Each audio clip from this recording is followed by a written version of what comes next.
أيوة يا دكتورة، ممكن نبدأ طوالي.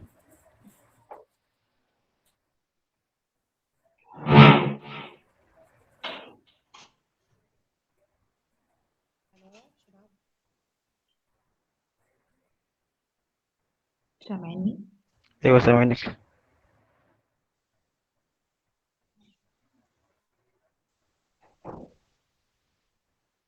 أنا ما سامعاكم كويس. سامعينك يا دكتورة.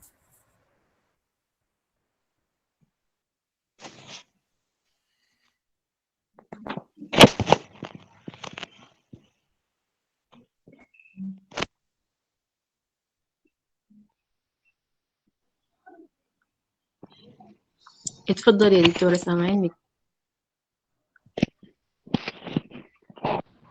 كده سامعني ولا ما سامعني؟ سامعين.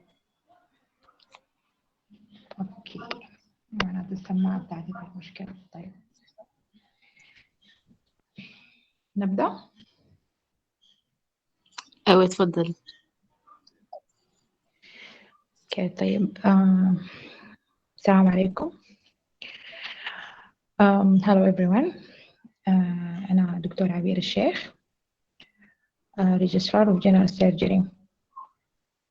I will be glad to provide this lecture and to share knowledge together with you.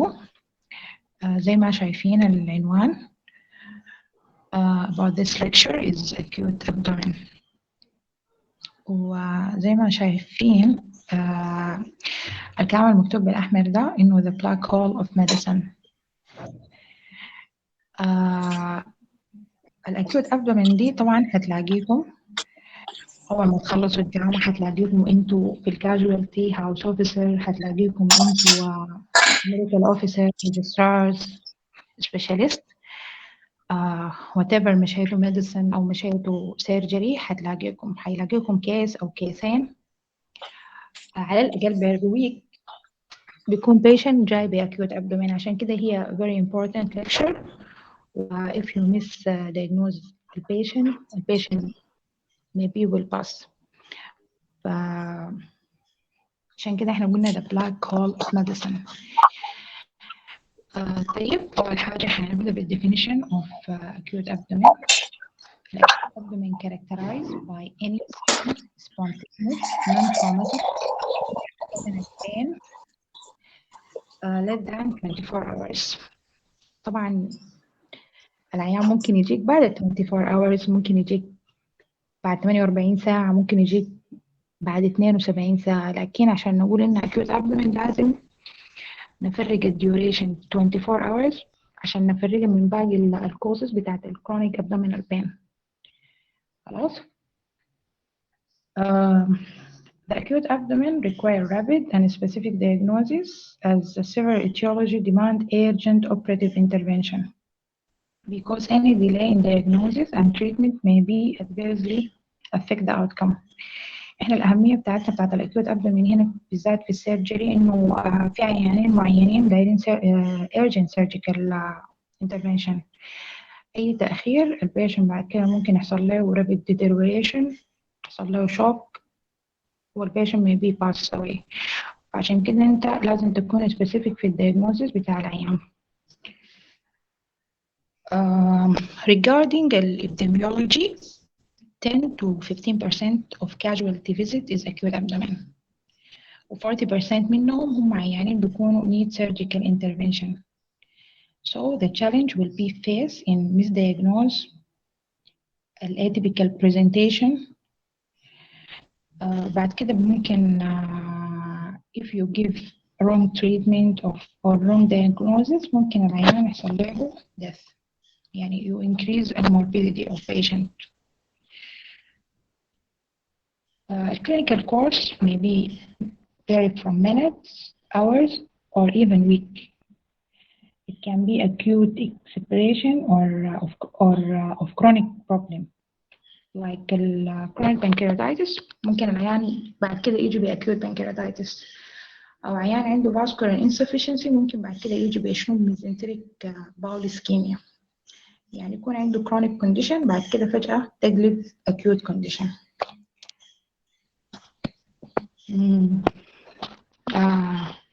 جماعة أنا ماشية سرعة ولا كيف؟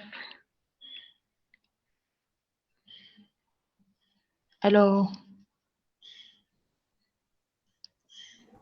كويس يا ايوه دكتورة. تمام. ما ماشية سريع؟ لا أنا حاسة إن أنا ماشية سرعة.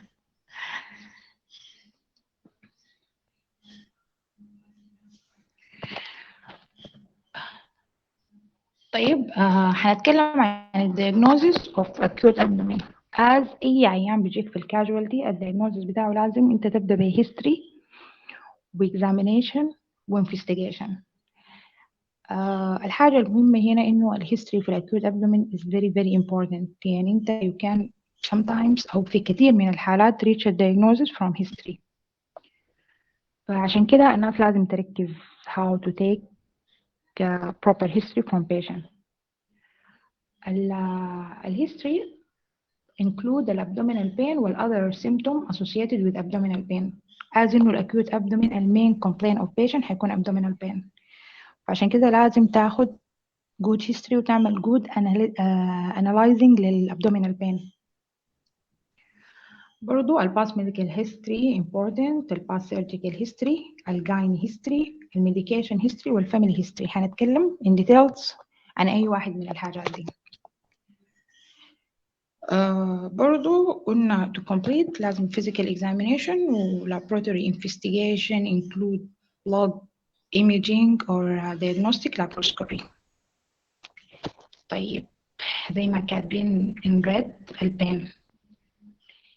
Pain is the most common and predominant presenting feature of acute abdomen.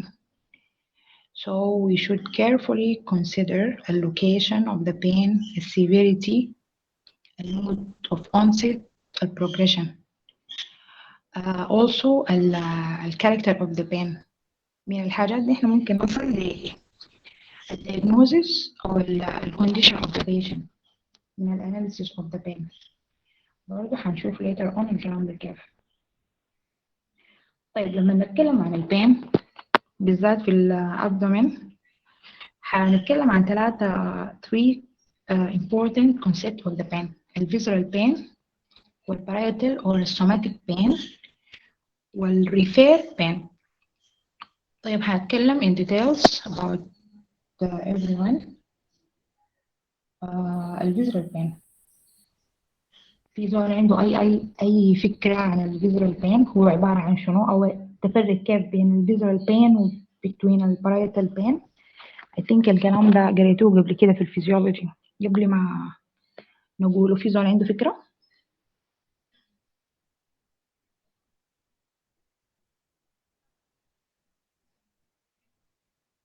يا شباب. الفيزر بين بيكون not localized في نقطة معينة تقريبا، بيكون diffuse. طيب تمام. أهو تاني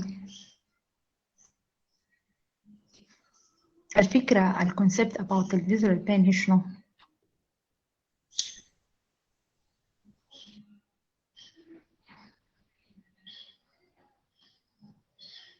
أي زول عنده فكرة؟ انه البين ما بينتقل بالديرماتومس تقريبا. أها تاني وهو بيكون برضو بسبب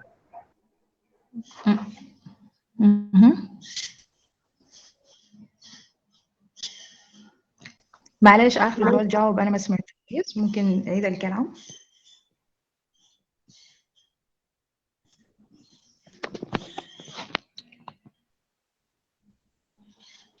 يلا هو برضو بيكون البين لما الريسبتور تكون في البلفيس والابدومين والتشست كنت بعد فيدرال، وبيحصل لما يعني يكون في internal damage في التشو والحياة دي يقوم فيدرال بين، يعني بين internal. يعني قصدك عنده علاقة بالأورجنز أو البذرة يعني من اسمه صح؟ أي أي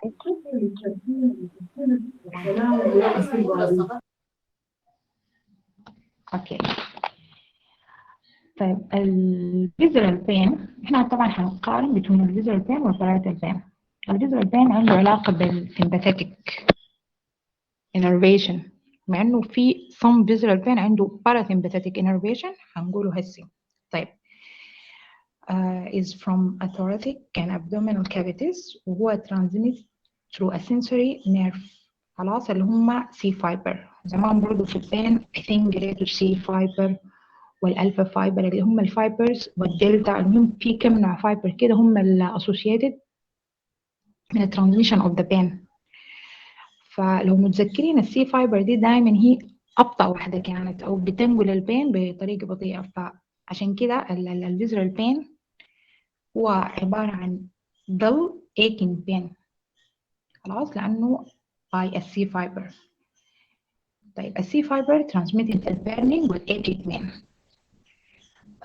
احنا قلنا هو mainly parasympathetic، لكن في some visual pain fiber enter the spinal cord through a sacral parasympathetic nerve اللي هم الديستال كولون والريكتم والبلادر. تمام، يعني بيحصل ستيمولوس في الفيزر ذاته، يعني الكولون، الابندكس، whatever الفيزر هي شنو.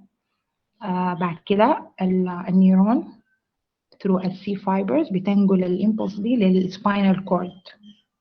تمام، بعد كده السباينال كورد بترجمها، بيقوم بيرسلها. يلا الفكرة وين؟ الفكرة لما يجي يرسلها بيرسلها وين؟ بيرسلها للحتة اللي أصلا الأورجن جاي منها. تمام، من يعني لو بتذكر برضو الإمبريولوجي في حاجة اسمها الفيسكس دي عموما بتجي من الفور جت والميد جت والهايند جت. تمام، فهو هيقوم يشوف أصلا الأورجن ده كان قاعد وين، في الفور جت ولا في الميد جت ولا في الهايند جت، بعدين يرسلها. عشان كده شنو البين بيكون في حتة معينة، والعيان بحس الألم في مكان تاني مختلف. خلاص، ودايما الفيزوال بين بيكون initial بين، فعشان كده ما بوريك الحقيقة. فعشان كده انتوا لازم تحطوا في راسكم الفرق بين الفيزوال بين والبارايتال بين عشان ما يوشكم بعدين. The position، نرجع تاني، the position on the surface of the body to which the pain is referred depend on segment of body from which the organ developed embryologically. أنا زي ما وريتكم وشرحت لكم الكلام ده. فهمتوا يا شباب؟ لأنه لازم الفيزوال بين ده يعني تكون واضحة عليكم الفكرة عشان نقدر نمشي لقدام.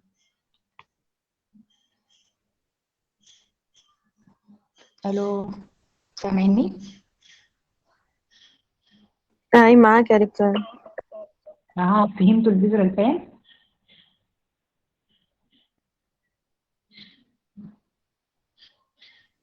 أيوة. خلاص نمشي معناتها اللي بعدها. طيب الحاجات اللي بتعمل تريجرينج للفيزوال بين هي شنو؟ في الفيزرا يعني يا إما ديستنشن of the فيزرا، يعني زي في السمول باول يحصل ديستنشن عشان حاصل obstruction أو whatever، الانفلاميشن also، الإسكيميا والمالجنت infiltration of the sensory nerve. هو slow in onset ليه؟ لأنه بيمشي في السي فايبر وضل وبور localized، ودي برضه very important information. هو ما accompany بتندرنس، خلاص، ما يعني initially البين لما يكون visceral ما بكون في tenderness في الأبدومين. طيب هنجي نتكلم عن الsomatic or parietal pain. The parietal wall innervated from the spinal nerve including the fast A fiber. شفتوا الفرق؟ أول حاجة دي بالسي فايبر ودي بالفاست A fiber. عشان كده البين بيكون sharp و better localized and easily described by patient. يعني بيقول لك ممكن تقول للعيان بأصبع واحد وريني حتة الألم. لما يكون بارايتال بين بيقدر يحدد لك الألم، ما زي الفيزوال بين بيقول لك الحتة دي كلها، يعني بيكون العيان ما قادر يحدد بالضبط الألم مكانه وين. طيب aggravated by stimulation or irritation of parietal peritoneum by movement, cough or walking. العيان بيجي بشنو؟ بيجي ببين وguarding وريباوند and absent of bowel sound. طيب هناك قلنا إنه السباينال كورد بيقوم بيرسل اللي اسمه شنو الإمبولس على حسب الحتة اللي هو جاي منها الأورجن embryologically. هنا لا، هنا الكيوتينس distribution of parietal vein is corresponding للمكان اللي هو جاي منه from P6 to L1. The true parietal pain is a surgical cause of abdominal pain. العيان اللي بيجينا والبين اللي بيكون قاعد عنده ده كده بيكون دايما parietal pain لأنه أصلا العيان ما بيجي initially.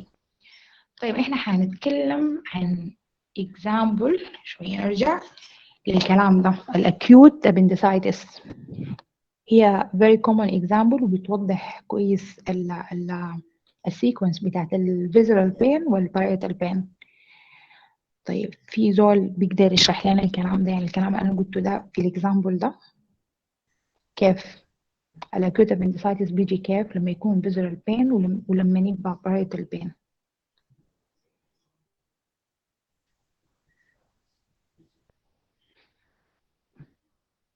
يا شباب منتظر الجواب أنا.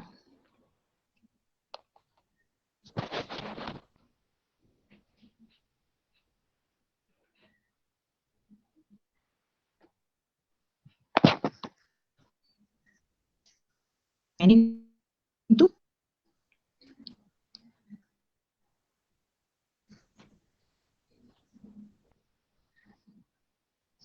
الو الو يا دكتورة.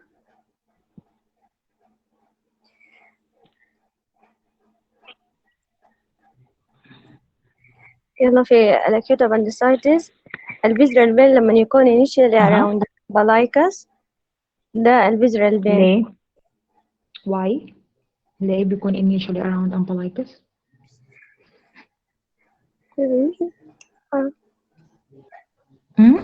innervation. اها كيف؟ لأنه ما بيكون عمل irritation للبريتونيوم. no لا ها بس طبعا بيكون innervation لو عمل Innervation. irritation للبريتونيوم إيه المفروض يكون رايت إليك فرصة، ما المفروض يكون حوالين الامبلايكس او لأن بيرامبلايكال بين. initially جاية من الهايند جت الميد جت الميد جت ايوه صح، بعمل ميد جت. اوكي اها ميد جت أيوة. الابندكس هي عبارة عن ميد جت اورجان. لما ترجع للامبريولوجي بتلقاها وين؟ في الميد جت.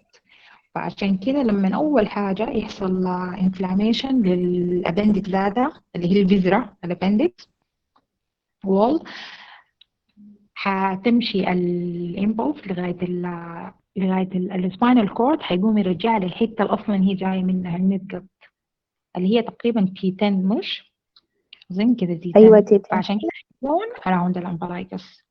والبين هيكون الكاركتر بتاعه شنو؟ ها بيكون كيف سيفير ما سيفير كيف؟ ما هو فيزرال بين صح؟ احنا مش قلنا الفيزرال بين عنده كاركتر معينة؟ severe sudden pain. سيفير سيفير ولا دل ايكينج؟ هو في الأول فيزرال صح؟ ده يكون دل الإيكو. ايكينج. العيان بيجيكي تيبيكال سيناريو، يعني بعدين هتشوفي في الحوادث العيان بيجي بيقول لك والله يعني وجع حوالين السرة بتاعتي حاجة كده ده ما مفهوم أو حاجة بس كده، يعني بيأشر لك بيده دويرة كده حوالين الامبلايكس بتاعته، ما بكون قادر يحدد بالضبط الألم وين. طيب ده البرايتال بين، ده سوري الفيزرال بين. اها طيب بعد كده هيحصل شنو؟ كان كيف حيحصل هينتهي؟ شيء مهم. لو شفت رايت إلي فرصة يتحول من مهم. فعل يكون سيفير بين في بالضبط رايت. كده، بالضبط كده زي ما انت قلتي شيفتنج البين بيختفي من هناك وبيجي بيظهر وين؟ في رايت إليك فرصة. طيب الكلام صح، الميكانيزم كيف؟ ليه بيحصل كده؟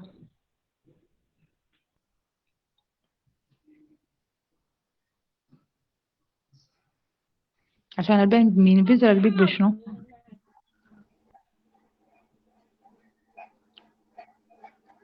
innervation. من visceral عشان بيبقى parietal somatic.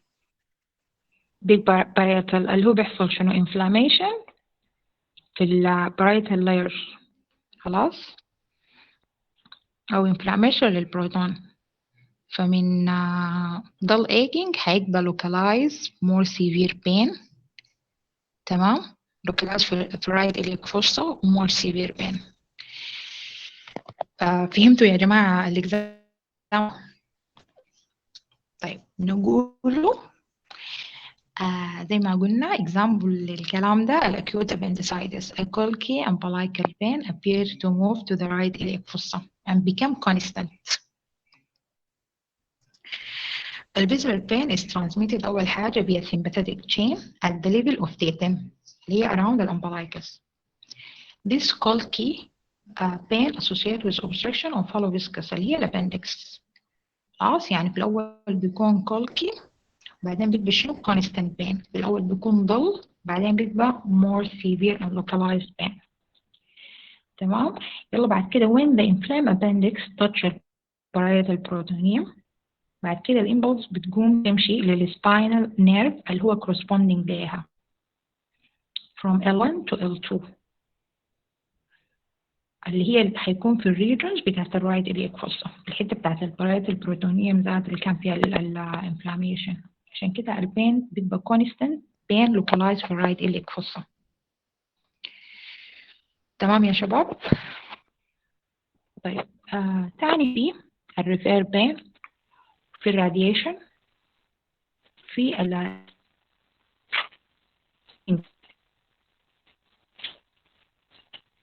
بين الريفير بين الفيزرال pain is not represented in affected viscus but at the somatic side give an example a testicular pain feel pre-umbilical area rather than the scrotum. تمام. Radiation pain the pain is felt diffusely in and around the region of affected viscus. خلاص. For example الستون radiated، يعني في الراديشن البين أساسا بيكون الأصل بيكون موجود، يعني اليوريتريك pain بيكون قاعد اللي بتكون في الرايت for example right or left loin area. بعدين البين referred لغاية الحتة بتاعت التستيكلز. خلاص. spreading or shifting pain دي الأساسي احنا قلنا عليها example اللي هي acute appendicitis. البين بيكون مثلا pre-umbilical بعد كده shifted to the right iliac fossa. ده example shifting pain. تمام. طيب المود of onset of the pain يا إما within second sudden onset يعني، أو rapidly progressive within 1 to 2 hours أو gradual over several hours. طيب character of pain ممكن يكون colicky abdominal pain sharp intermittent pain زي obstruction of hollow viscus or hollow organs بيكون في colicky abdominal pain، أو constant burning pain زي في البروتونيتس. خلاص. أو severe agonizing pain زي الأكيوت pancreatitis. دائما البنكرياتايتس يا جماعة العيان بيجي ب sudden onset of severe gastric pain. طيب برضه عندنا thrombing pain اللي هو suggestive of inflammation. الإكزامبل له هو الكوليسيستايتس. بيمشي وبيجي بيمشي وبيجي والفريكوينت بتكون قريبة من بعض. طيب this is very important note إنه ال character of the pain when it change from colicky abdominal pain for example في ال bowel obstruction، مش إحنا قلنا هيكون colicky abdominal pain لما يبقى constant pain دي معناتها شنو؟ معناتها indicate strangulation. يعني لما العيان يجيكم وحاطين نوز إنه blood obstruction وكان عنده كوليك كل شوية بيقول لك بتجيني لوعي، على حسب طبعا الأوبستراكشن وين، either في الإليم ولا في الجيجام ولا whatever. بعد كده البين بيجا كونستانت، فده معناته شنو؟ معناته حصل كت للبلود سبلاي وحصل اسكيميا وبعد شوية حصل strangulation. فدي very يعني important note، ودي معناته إنه العيان داير urgent surgical intervention laparotomy. خلاص. طيب عندنا two approach to classify acute abdominal pain, either into system or into abdominal tomography or a quadrant of the abdomen. طيب في السيستم عندنا intra abdomen، البين الجاي من الانترا abdominal area، أو extra abdomen or في non specific abdominal pain. طيب الانترا abdominal pain هو arising within the abdominal cavity أو retroperitoneum، زي appendicitis, diverticulitis, renal colic. regarding الجايني pregnancy, ectopic pregnancy والpelvic inflammatory disease. في الفاسكولار سيستم الميزنتريك اسكيميا والابدومينال aortic aneurysm. خلاص، يعني حاجات كلها within الابدومينال cavity جوا الابدومين او extra abdominal. خلاص، الاكسترا ابدومين هم الكارديوبولمونري، يعني patient with acute MI ممكن يجوا بابدومينال pain، او في الابدومينال wall زي الهرنيا، يعني عيان جاي ب obstructed or strangulated inguinal hernia, femoral hernia، بيجي ب acute abdomen. لكن الباثولوجي بيكون outside the abdomen, extra abdominal. برضو في ناس الدي كي اي الميتابوليك ديزيز، الدي كي اي بيجوا باكيوت ابدومين، الليد بويزنينج بيجوا باكيوت ابدومين. في some neurological pain زي الهيربس زوستر برضو بيجوا باكيوت ابدومين. psychiatric anxiety والdepression في some patient came also ب clinical feature of acute abdomen. تمام. في تاني non specific abdominal pain قالك is not well explained or described، يعني عيان بيجي ما عنده أي cause of abdominal pain، فده بيخطوه في الكاتيجوري of non-specific abdominal pain. طيب الابدومينال quadrant or tomography. طيب قبل دي في زول يورينا الكوادرنت شنو هي بتاعت الابدومين يا شباب؟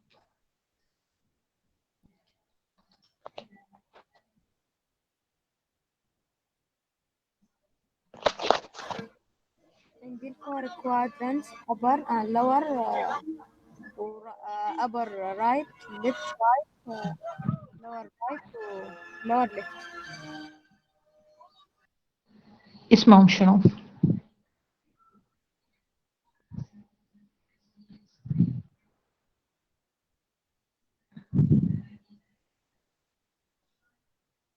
ممكن تقولها يعني specifically اسمهم شنو الكوادرنت of the abdomen؟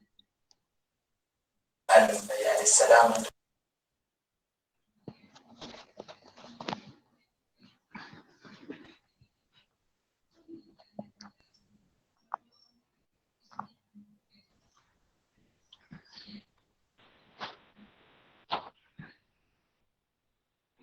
طيب نواصل. طيب هنا في الصورة دي بتلقوا شنو؟ الرايت، نبدأ من اليمين، الرايت hypochondrium region، خلاص، والرايت lumbar region، والرايت iliac fossa region، خلاص، وتحت في السوبرابيوبيك area. تاني عندنا الإبيجاستريك region والأمبلايكال region والهايبوجاستريك region. في الليفت سايد left hypochondrial region, left lumbar and left iliac fossa region. اوكي طيب هنتكلم عن اي ريجن نقول الموست كومن ديفرنشال دايجنوزس فيها، يعني لما يكون في بين فيها، يعني لو عيان جايك بجاستريك بين you suspected what. طبعا according to الأورجان الموجود في الريجن، خلاص، وتكونوا خاتين في بالكم الفكرة بتاعت الويزرال والباريتال والريفير والشيفتنج والراديشن بين عشان not to miss diagnose البيشن. طيب الإبيجاستريك طبعا في الاستومك، تمام، في البنكرياس، في الأورطة. عشان كده الحاجات اللي ممكن نلقاها أول حاجة البيبتيك ألسر ديزيز، تمام. برضو المايوكارديال انفاكشن ممكن تجي بإبيجاستريك بين. الأورتيك أنيوريزم رupture ممكن برضو يجي بإبيجاستريك بين. كوليثياسيس دي ستون في الجول بلادر ولا في الكومن بايل داكت. الجاستريك فولفولوس ممكن تجي بإبيجاستريك بين. البرفوريتد اسوفيجاس ممكن تجي بإبيجاستريك بين. الجاسترونترايتس ممكن تجي بإبيجاستريك بين. بنكرياتايتس أو بنكرياتيك كارسينوما ممكن تجي بإبيجاستريك بين، تمام. دي according للأناتومي of the region. طيب الرايت upper quadrant ممكن نلقى فيها شنو؟ الأورجن شنو والباثولوجي حيكون شنو؟ كيف فكروا؟ patient جاي برايت upper quadrant pain ممكن يكون شنو؟ liver disease أو biliary disease. liver disease. أيوة excellent. زي شنو liver disease؟ hepatitis. أيوة تمام. تاني غير الليفر هنا بنلقى شنو؟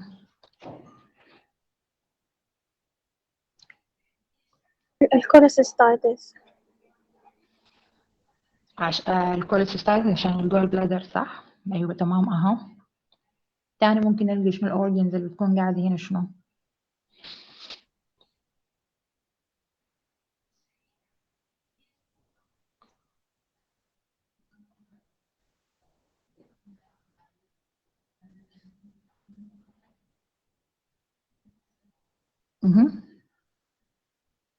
ممكن abscess يعمل right upper quadrant pain.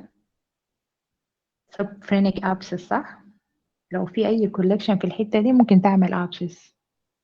subphrenic لأنه تحت الديافرام فبنسميها subphrenic، فممكن تعمل pain. مش؟ طيب نمشي نقوله اللي هم الأكيوت كوليسيستايتس اللي هي جول ستون disease either في الجول بلادر or في CBD. الليفر related problem زي ما قالت الدكتورة الهيباتيتس أو أي كوز بتاع هيباتوميجالي. الأبسس في الليفر ذاته زي الأميبيك ليفر أبسس ممكن يعمل right upper quadrant. المالجنسي HCC ممكن برضو تعمل بين. برضو هنا بنلقى شنو؟ بنلقى الكدني واليوريتر، صح؟ عشان كده البيولونيفرايتس ممكن تعمل right upper quadrant pain.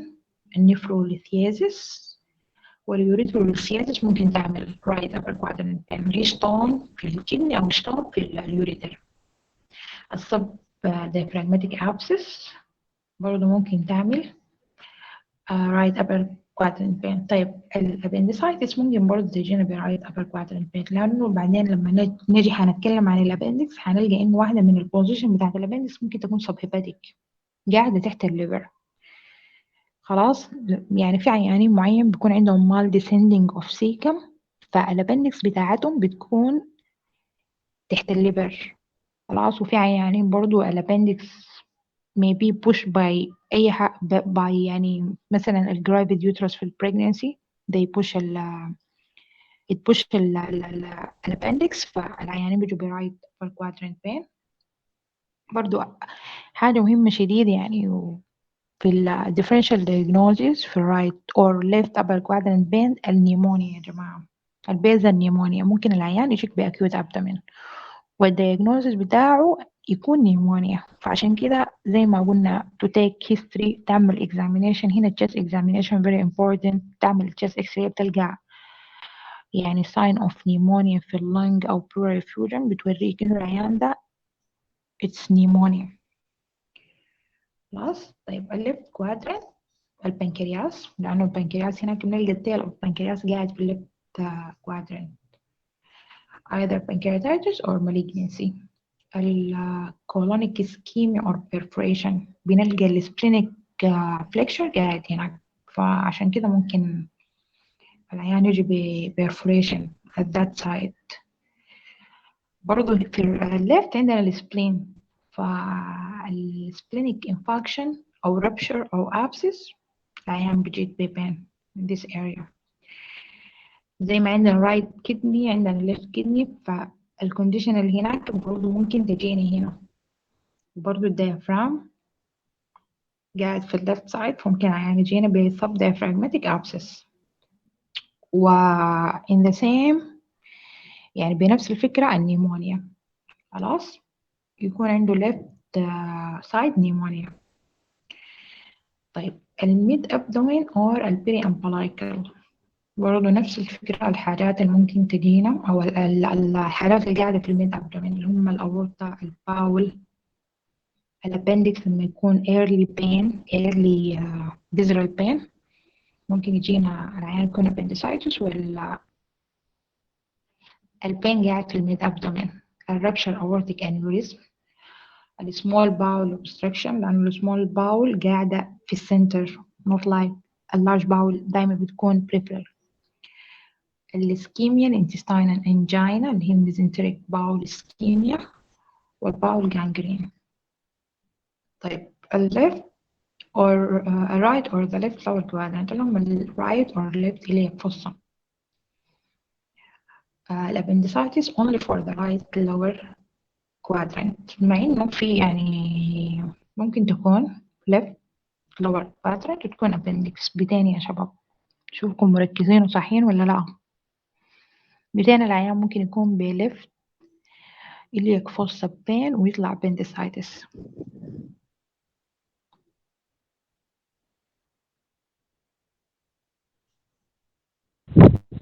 في الناس اللي بيكون عندهم ساينس انفيرسس توتاليس المرة دي، أو هم أصلا عندهم يعني أيوة. لازم بتكون الأورجنز كلها اللي بتلف. بالضبط كده، فعشان كده العيانين ديل لما نجيب left iliac fossa كده وعنده السيمتوم والساين اوف appendicitis مش عملوا سكالتيشن للهارت، اتأكدوا انه الهارت قاعد في مكانه وشوفوا الليفر وين عشان not to miss البيشنت. ما انه هي very rare case لكن it happen يعني. طيب الكولون related الكولايتس الالسراتيف or الجيوم pain colitis والدايفرتيكولايتس.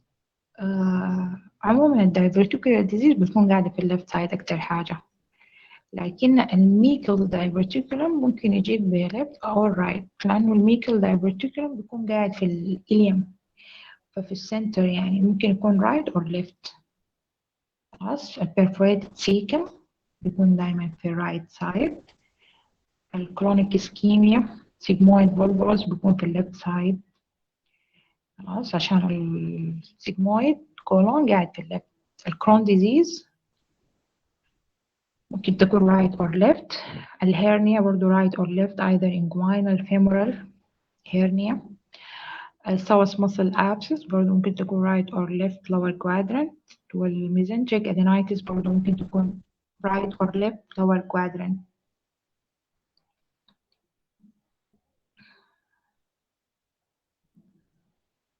اوكي طيب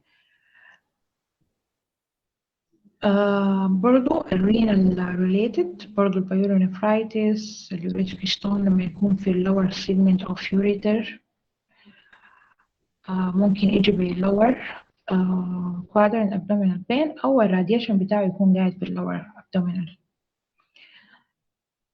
من الحاجات المهمة شديد في ال right or left iliac fossa pain الجايني conditions اللي هي rupture ectopic pregnancy أو ال ovarian torsion أو ال cyst cause البنجايتس، الابسيس، الاندوميتريوزيس، المالجنسي of ovary. خلاص، فعشان كده أي female patient لازم تعملوا لها يعني work up كويس عشان to differentiate إنه ده surgical abdominal cause ولا gynae cause.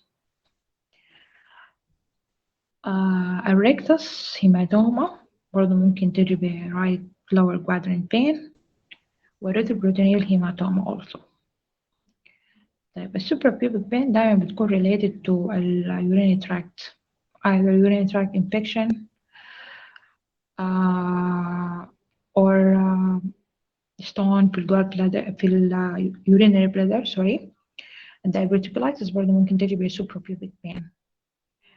والجاي كونديشن عشان اليوترس برضه قاعد في suprapubic area ممكن يجينا ب suprapubic pain. ال pelvic inflammatory disease also والبروستايتس اللي هو البروستات، دول كلهم في الاناتومي قاعدين وين في السوبرا بيوبيك ريجون. عشان كده البين بتاع الانفلاميشن حقتهم او كده ممكن تجين بي سوبرا بيوبيك بين. طيب احنا كده هنكون خلصنا البين analysis والapproach according to the region according to the system. مواصلين لسه في الهيستوري، هنتكلم عن ال other associated symptom with abdominal pain. عندنا ال vomiting والnausea. خلاص، طيب ال vomiting according to the color of the vomiting ممكن احنا نقدر نعرف ال diagnosis of patient. طيب ال vomiting ده either يكون green اللي هو containing bile or cover ground or fresh blood or food or stomach content. طيب لما يكون green or containing bile this is indicate what? indicate إنه في bowel obstruction تحت الحتة بتاعت البايلورس. خلاص، من يعني الديودينم وانتي نازلة يعني، لأنه لو كان قبل البايلورس ما هيكون في بايل صح؟ لأنه البايل بيجي وين؟ بيكون في second part of duodenum. خلاص، لو above البايلورس بيكون food يعني stomach content. خلاص، so الجرين بيكون في الintestinal obstruction، في malrotation.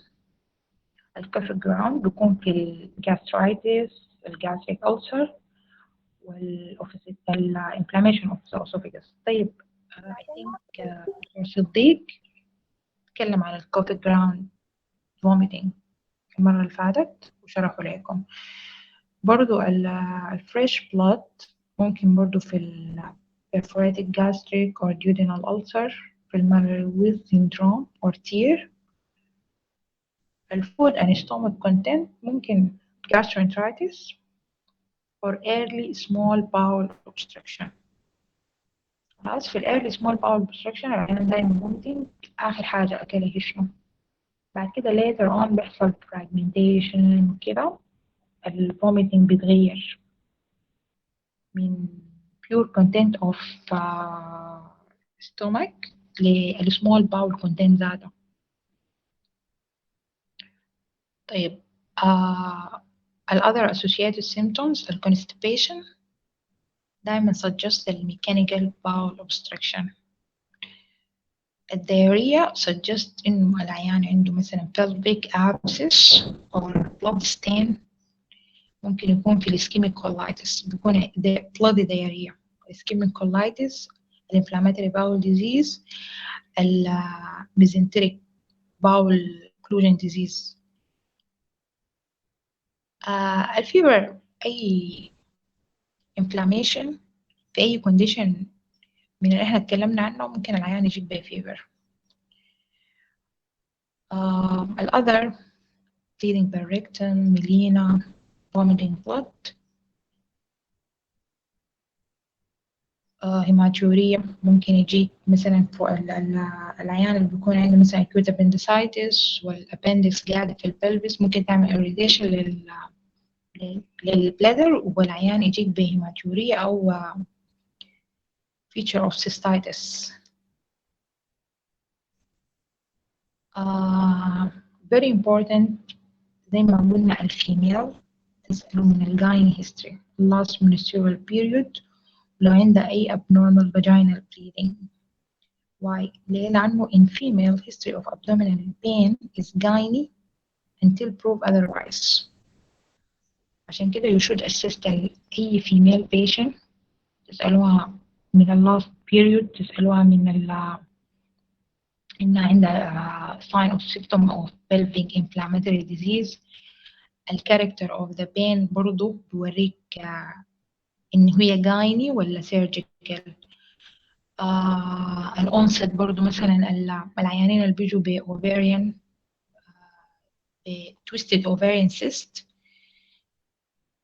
الفيتشر بتاعتهم بتكون قريبة من الأكيوت appendicitis، لكن دايما في twisted ovarian cyst البين بيكون from the start في الرايت إليك fossa، عكس الأبندكس اللي هو بيكون periumbilical pain radiated to the right iliac fossa. فعشان كده الكلام اللي قبل قلناه about the pain make difference هنا. okay. الفاسكولار symptoms مثلا عيان عنده atrial fibrillation، سيناريوز بتكون كده عيان عنده atrial fibrillation وجاي بأبدومينال بين وبلودي دايريا. خلاص، فالعيان ده بيكون عنده شنو؟ حصل له ثرومبس في الهارت، الثرومبس دي حصل لها شوتينج للميزنتريك فيزلز، عملت obstruction فحصل له باول اسكيميا، وعشان كده حصل له blood diarrhea وابدومينال بين. فعشان كده you should ask about الحالات بتاعت الفاسكولار symptoms، التريبل A برضو، MI، كل الحالات في الباس ميديكال هيستوري.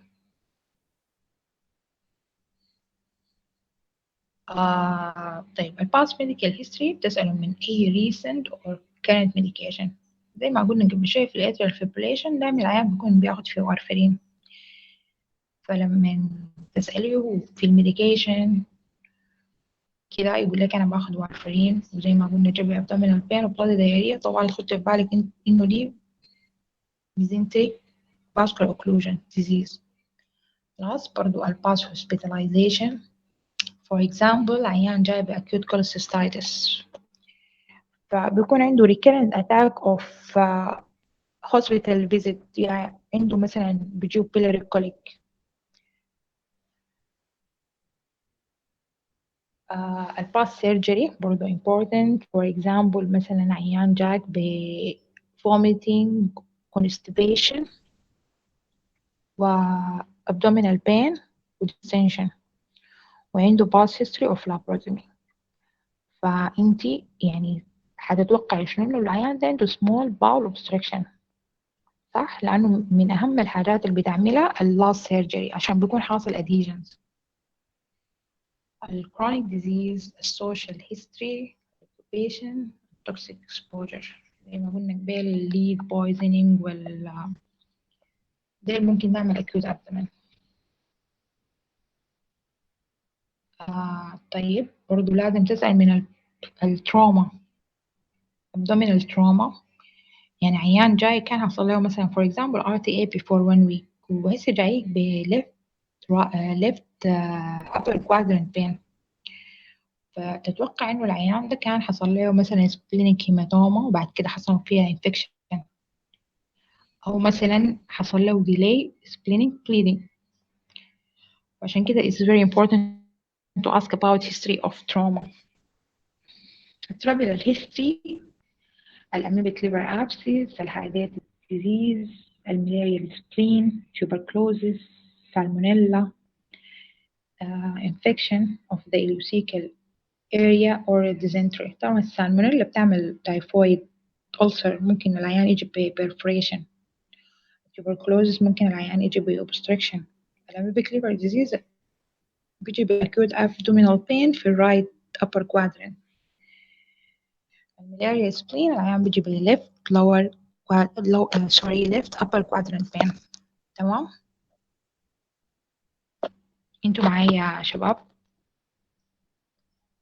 الكلام واضح؟ أيوة واضح. اوكي نواصل.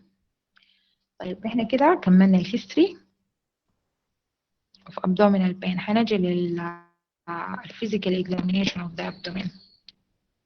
طبعا الفيزيكال examination فيه general appearance of the patient، عندكم الفيتال ساين، بعد كده الابدومينال examination وباقي السيستم examination. طيب note patient general appearance. Why? To realize the intensity of abdominal pain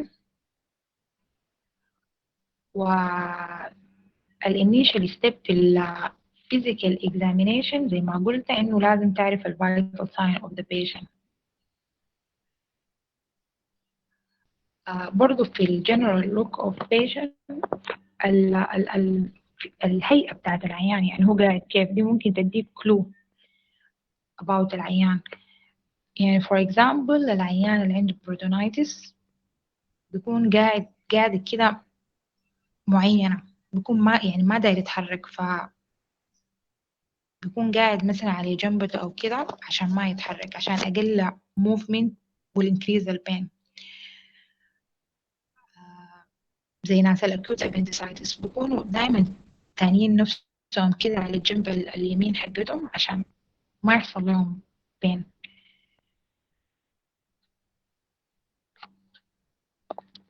عشان كده العيان لما يجيك انت ممكن من المشي بتاعته او من شكله او من قعدته او من وقفته ممكن تعرف بالمناسبة الدايجنوزيس حقه.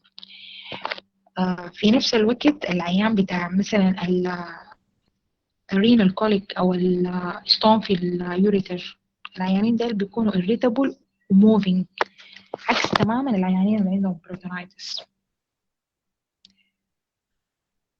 طيب regarding the examination of the abdomen طبعا هتبدو بالinspection والpalpation auscultation or percussion. The same scenario of ordinary examination.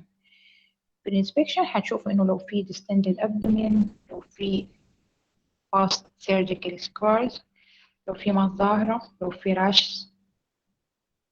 الpalpation you look for شنو؟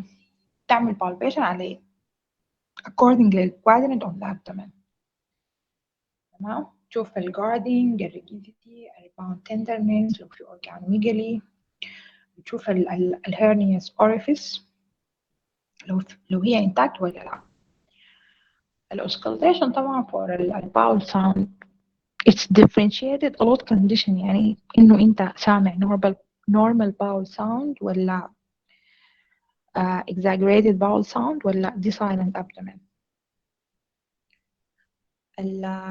البركشن برضه بوريك a lot of conditions وبوريك إنه لو في ascites ولا لا. في special examination اللي هم الفيميل المفروض تعمل لهم pelvic examination و PV. برضو الديجيتال ريكتال examination is very important بالذات في الناس اللي عندهم bowel obstruction. الانفستيجيشن عندنا blood investigation وعندنا radiological investigation.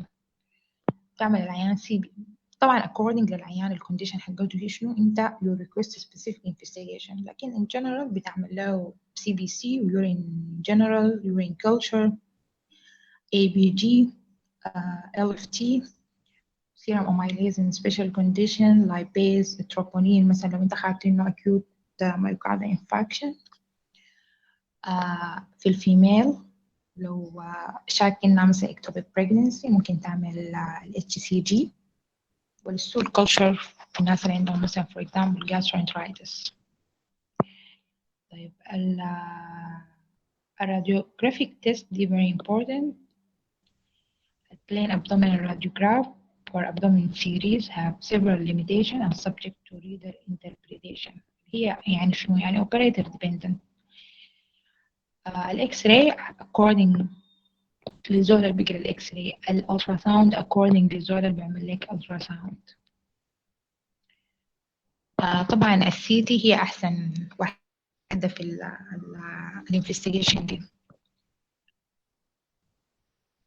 البلين تشيست اكس راي بتوريك شنو؟ بتوريك مثلا لو في نيمونيا، لو في ربشة اسوفيجس، لو في air under diaphragm، لو في pleural effusion. sorry. اوكي بتوريك لو في air under the diaphragm. طيب هنا قال لك النيموبروتونيوم suggest perforated viscous. 1 milli air in protonium produce pneumoprotonium in upright chest X-ray, or 5 to 10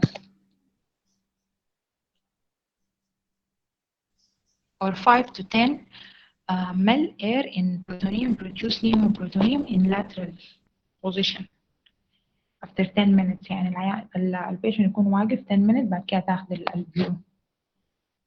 النيموبروتونيوم طبعا في كيسز كتير، منهم post appendix، منهم perforated peptic ulcer disease، perforated small or large bowel.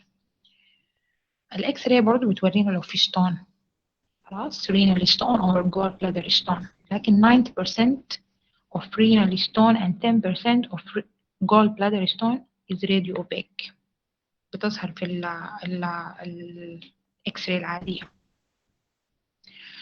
طيب بعد الاكس راي ممكن نمشي للالتراساوند.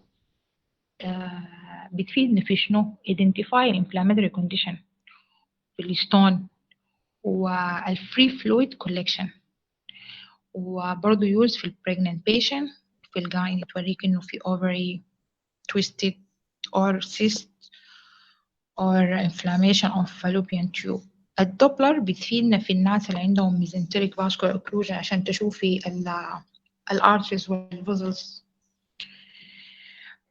بس الالتراساوند عندها مشكلة زي ما قلنا إنها هي operator dependent و more difficult في الobese patient، وإنه لو في previous surgery في العيانين اللي عندهم ascites وفي العيانين اللي عندهم gas distension في ال upper abdominal viscera.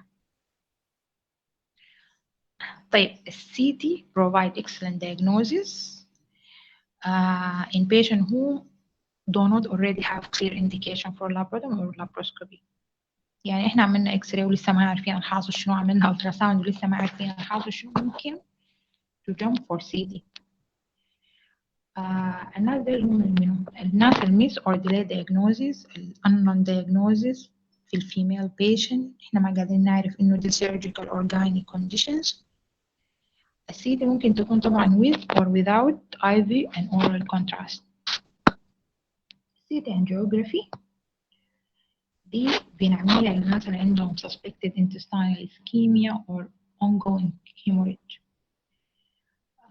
بتورينا ال site of bleeding in the patient with massive lower GI bleeding، وهي غير إنها عندها role of diagnosis، عندها therapeutic role، إنها بتعمل ممكن أعمل بها coiling or embolization لل bleeding vessel to stop it.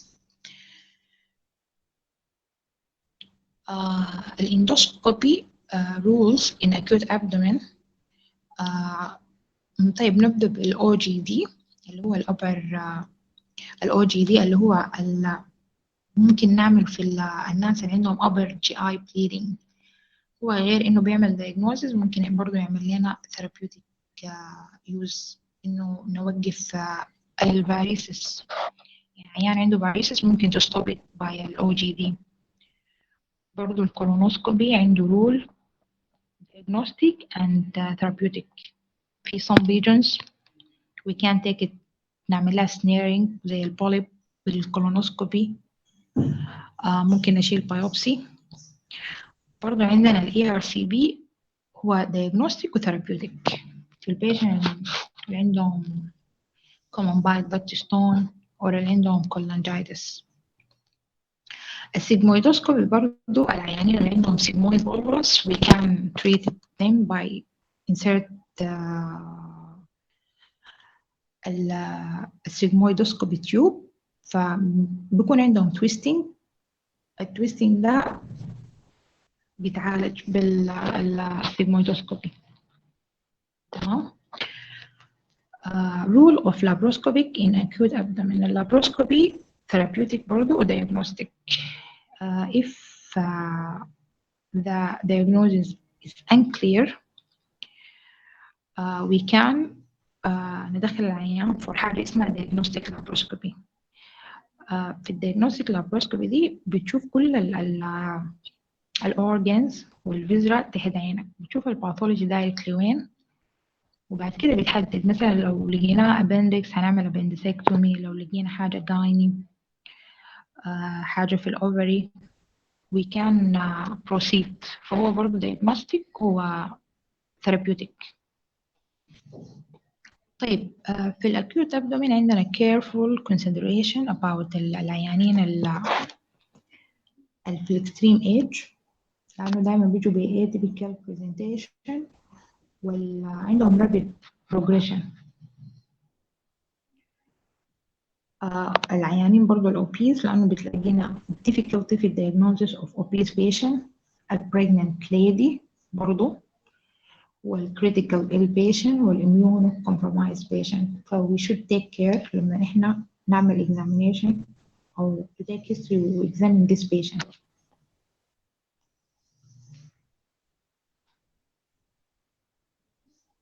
طيب specific diagnosis دي يعني informations كده.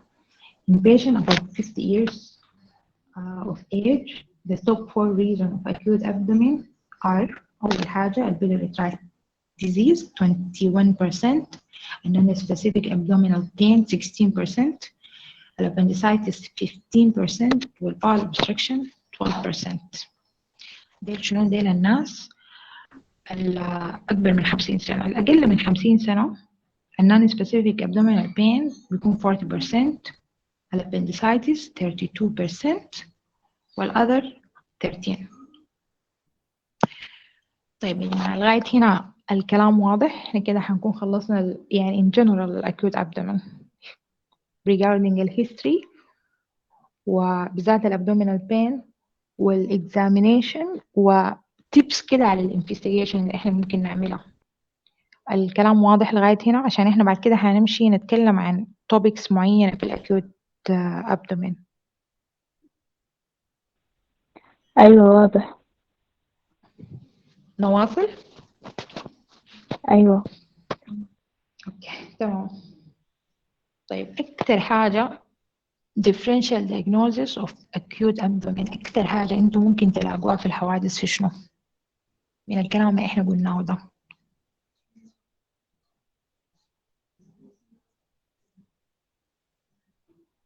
الأكيوت appendicitis وintestinal obstruction. تمام، هنتكلم عن acute appendicitis أول واحدة لأن أكتر حاجة common بتلاقينا، وبرضه الباور obstruction أهو تاني ممكن نلاقينا شنو؟ الحالات الكومن الكوليسيستايتس acute cholecystitis أو biliary colic. تاني peptic ulcer. peptic ulcer perforated disease. peptic ulcer. perforated أيوة تمام. تاني شنو؟ acute pancreatitis. acute pancreatitis تمام. تاني في حاجة في زول داير يضيف أي حاجة؟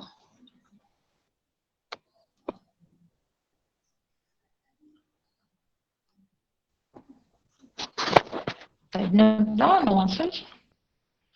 طيب الأكيوت appendicitis أول حاجة هنتكلم حبة شوية عن الأناتومي of acute appendicitis. An appendix located in the posterior medial wall of the cecum 2 centimeters below the ileocecal valve at the point of converge of the 3 tenocholi. طبعا عارفين إنه الأبندكس هي blind end tube، اللينث بتاعها from 6 to 9 centimeters. الأوبستراكشن usually بيكون ب fecal material feculus or الانفلاميشن ذاته بيعمل ايديم وبيعمل obstruction لليومن أو بليمفويد tissue أو بفورين body. خلاص. appendix becomes swelling, inflamed, gangrene and possible perforation. طيب الappendicular artery أنا عاملة question marks why في زول ممكن يفكر لي أنا عاملة question mark about appendicular artery ويرجع للجملة الأولى إنه appendix swelling, inflamed, gangrene, perforate. why؟ علاقة الappendicular artery بالكلام ده شنو؟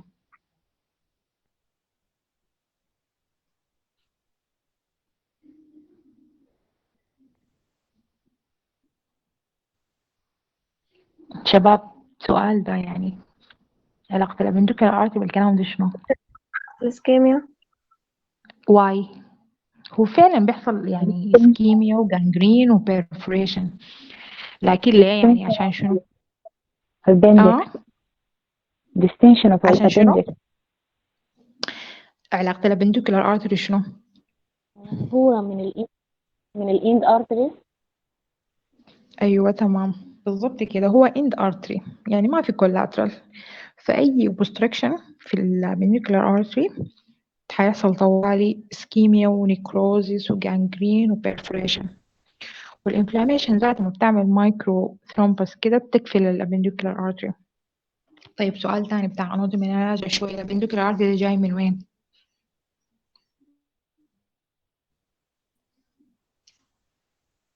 branch from where؟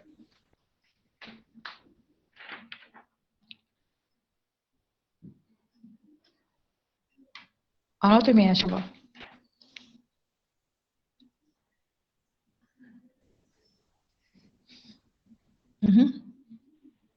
اليوكوليك ارتري. طوالي من اليوكوليك بيجي الابندوكيولار ارتري ولا بيتقسم ولا بيحصل شنو؟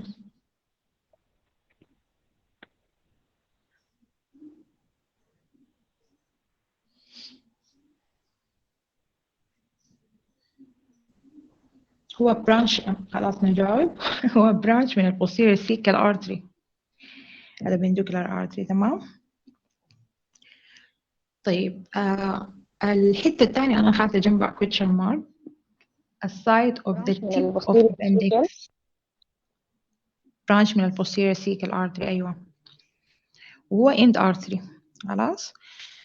طيب الحتة الثانية أنا خاطة جنبها question mark التيب of appendix. why؟ التيب of appendix علاقته شنو بالpresentation of acute appendicitis؟ طيب نسأل إحنا وين بنلقى التيب of appendix؟ السايد of the tip of appendix. طبعا I think في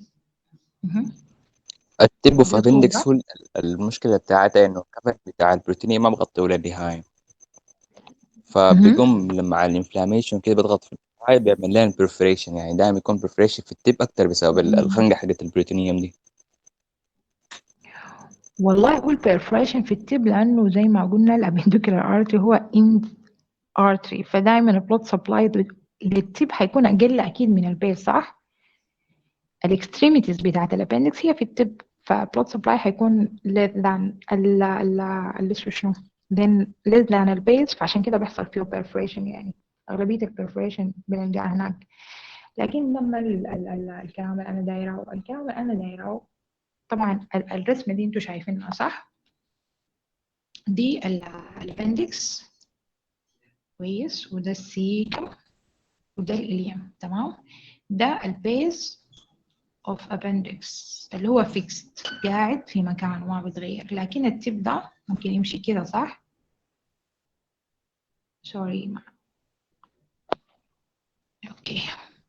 التب ده ممكن يكون قاعد هنا، تمام، ممكن يكون قاعد هنا، ممكن يطلع لفوق. خلاص. فهو موبايل بيتحرك. طيب عشان كده التيب اوف ابندكس عنده كم سايد؟ في زول عارفهم ولا نقولهم؟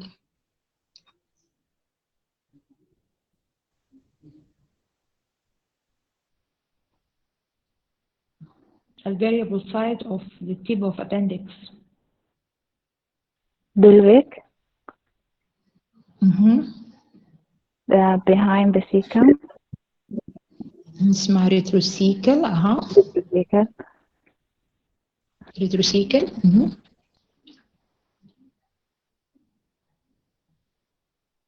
تاني وين؟ ديل الكومون سايد اللي هي أول حاجة الريتروسيكل 62% من التيب اوف ابندكس بيكون ريتروسيكل، 34% pelvic. تاني وين؟ برضه ممكن subsequent. post ilial. أيوة ده most rare one 0.5 بيكونوا post ilial. pre-ilial 1%. تمام. معناته شنو؟ retrocecal وpelvic pre-ilial and post-ilial. طيب برضو ممكن في position subhepatic. أيوة تمام. السبهيباتيك ده دايما بقول لك بيكون في mal descent of cecum، عشان كده الابندكس بتكون قاعدة في السبهيباتيك، يعني it's not common sight، وعشان كده العيان بيجي برايت upper quadrant pain. خلاص، يعني ممكن عيان يجيك برايت upper quadrant وبيكون appendicitis. خلاص اوكي. طيب البين central preumbilical colchi and vague move to the right lower quadrant after 24 hours then become constant. Why؟ برضو الكلام ده احنا قلناه، نراجع الكلام اللي قبل. شوفكم مركزين ولا لا؟ ليه؟ يتحول من فيزرال بين لبرايتال بين. البرايتال بين اصلا بيكون كونستنت، يكون لوكالايز. بالضبط كده. تمام بالضبط كده. طيب ال other associated العيان بيكون عنده nausea, vomiting, anorexia, fever. تمام. البين قال لك maybe not localized to right lower quadrant if appendix in odd location. Why? I think إنه الكلام ده قلناه على حسب البوزيشن بتاع tip of appendix. طيب دي معلومة مهمة شديد. sudden relief of pain indicate perforation. يعني العيان جايك متألم وفجأة البين شوية relieved. ف this is not mean يعني العيان بقى كويس وكده، لا، معناته بالعكس، معناته حصل له perforation ويشد تدخل العيان طوالي for appendectomy عشان ما يحصل له sealing لكل البروتون اللي حوالين الابندكس، والموضوع ما يبقى من just acute appendicitis ل peritonitis all over the abdomen. كويس. طيب يا دكتورة، البروتونايتس هي اصلا بينفول؟ مش اصلا البروتونايتس بينفول ولا زلت انا ما بحس بحاجة أيوة. بعد لا بالعكس بيكون في pain و guarding all over the abdomen، والابدومين بتكون silent لأنه كل اللايرز البروتون ده ما قاعد all over the abdomen، صح؟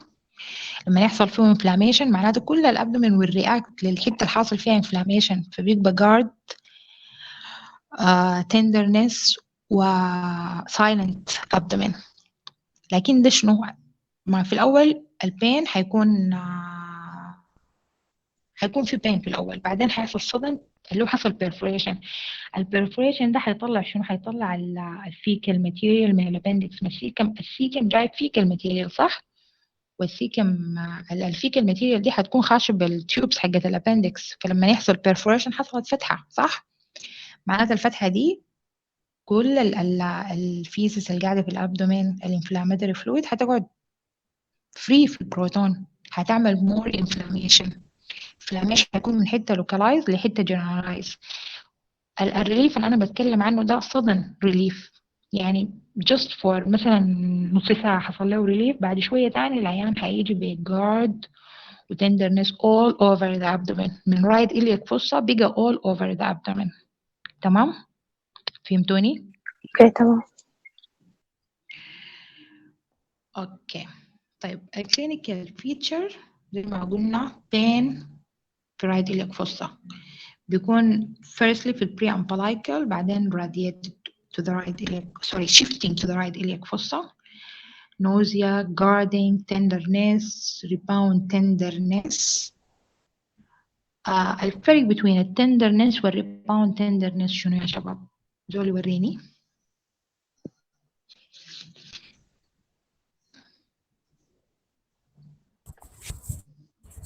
attentiveness البين بيكون when I touch the surface of the body. البريفان تندرنس لما ارفع يدي من الضغط، لما اضغط على البودي شديد، لما ارفع يدي بيكون البين لما ارفع يدي، ما during when I touch the body. بالضبط كده، يعني في التندرنس انت بتعمل superficial palpation كده، البيشن will feel the pain.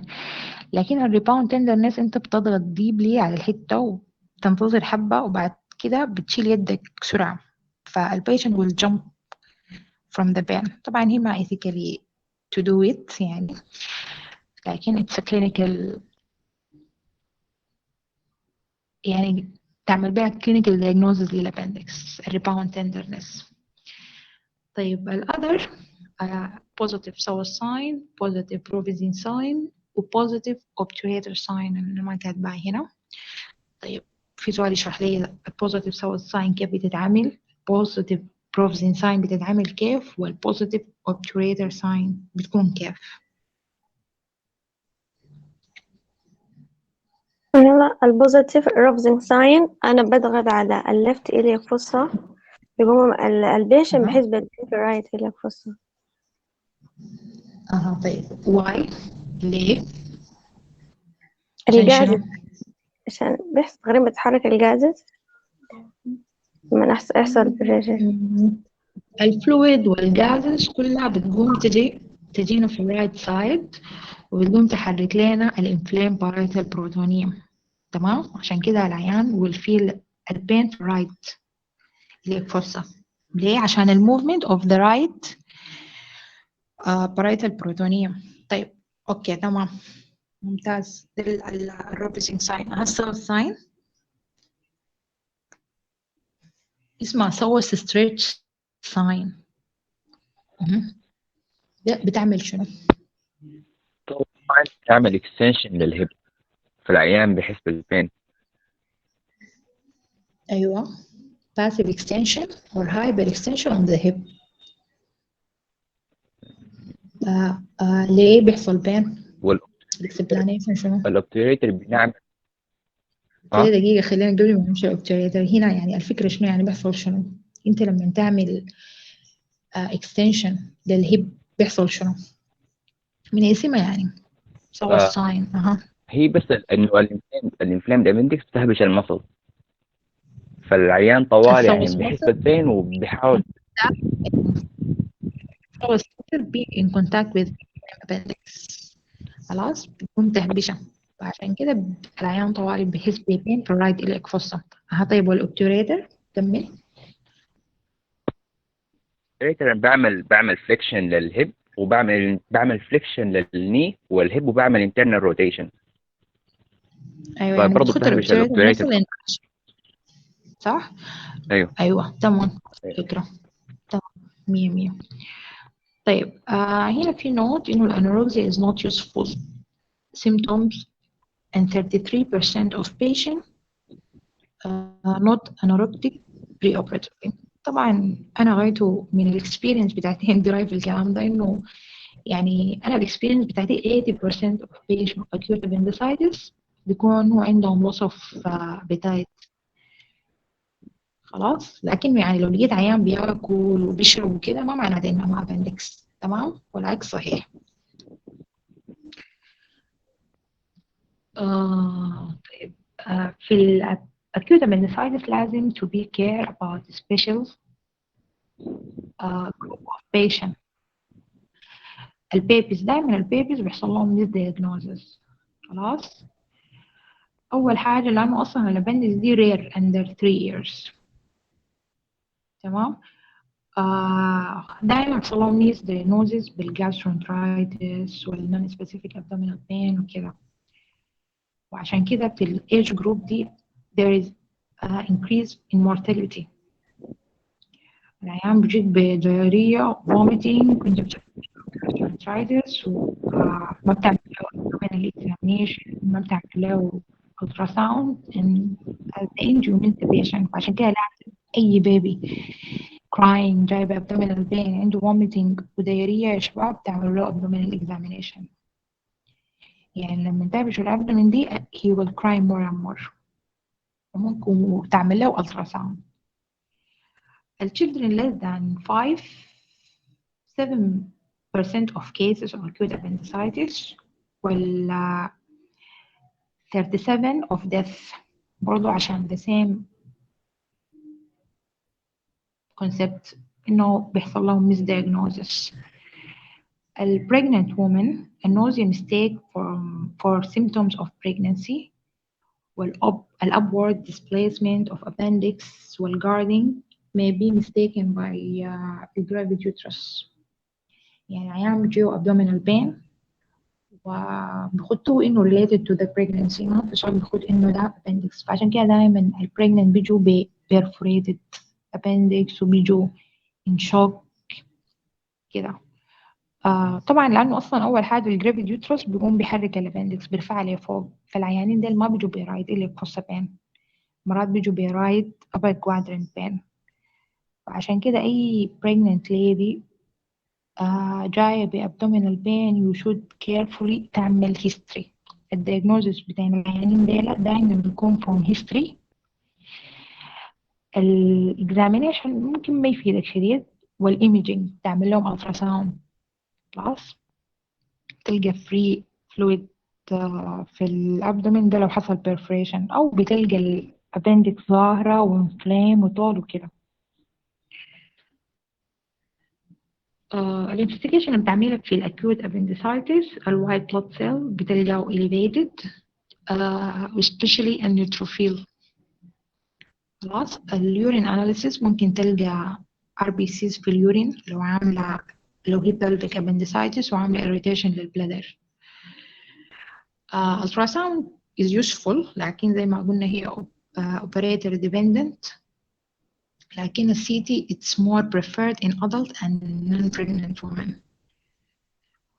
أو اللابروسكوبي تدخل العيان for laparoscopic diagnosis for appendicitis. When you find appendix we will remove it. يعني diagnostic and laparoscopic and therapeutic. طيب دول يورينا differential diagnosis of right iliac fossa pain. أو الحاجات التانية ممكن تكون غير الأكيوت appendicitis. شنو؟ right iliac fossa pain differential diagnosis ده common exam question.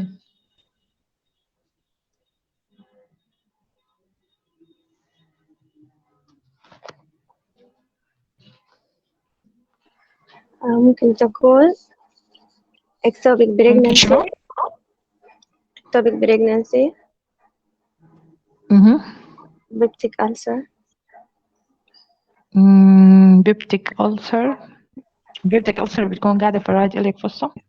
لا البين ممكن يحصل له شيفتنج للبيبتيك، ممكن يحصل له شيفتنج للرايت إلى الفصة برضه نفس الفهم، يعني نفس الفلويد والحياة تمشي لغاية الرايت لما يحصل بيرفوريتد. later on هي صح later on ممكن كلامك صح. right ovarian cyst pelvic inflammatory disease تمام. right ovarian cyst or twisted ovarian cyst. pelvic inflammatory disease. right ureteric colic right ureteric stone. amoebic colitis amoebic colitis.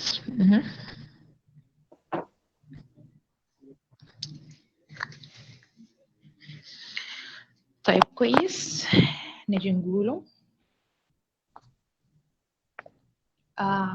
differential diagnosis ممكن تكون mesenteric adenitis بالذات ال children. دائما differential diagnosis of acute appendicitis is mesenteric adenitis. عيان يكون جايك ب upper respiratory infection وحصل له right iliac fossa pain. فأغلبية العيانين دول بيكون عندهم mesenteric adenitis. gastroenteritis pelvic disorder in female قلناها طبعا الectopic pregnancy والtwisted ovarian cyst والmid cyclic pain والtorsion. meikle diverticulum. Any idea about meikle diverticulum؟ في زول عارف الميكل diverticulum؟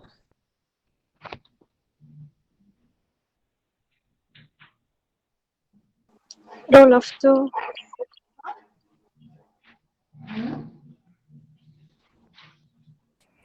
عبارة عن congenital out portion of the intestine. تكون شنو؟ congenital out portion of أو يعني diverticulum. بيكون قاعد وين الميكل diverticulum؟ الاليوم الإليم. السيناريو بيكون كيف؟ عيان جاي ب features signs and symptoms of acute appendicitis. خلاص، وانت you operate on it ولقيت الابندكس normal. المفروض طوال to think about لو هي فيميل طبعا تشوف الاوفري والحاجات دي والفالوبيان تيوب وكده. لو ميل بيشن غير المفروض تشوف الميكل دايفرتيكولم. دائما الميكل دايفرتيكولم is misdiagnosed لأنه الناس ما بتتذكره. خلاص، تقوم تشوف الإليم وتشوف الميكل دايفرتيكولم. طبعا هو congenital وما في كل البوبوليشن، 2% من البوبوليشن عندهم ميكل دايفرتيكولم. فتشوف السايد بتاع الإليم بتلقاه inflame. خلاص. تاني الكرونز إليايتس، الكارسينوما of the cecum, renal tract disorders, والسوس abscess, والhematoma of the rectus muscle, والsacroiliitis. دي common differential diagnosis of acute appendicitis or right iliac fossa pain. في أي سؤال في الacute appendicitis؟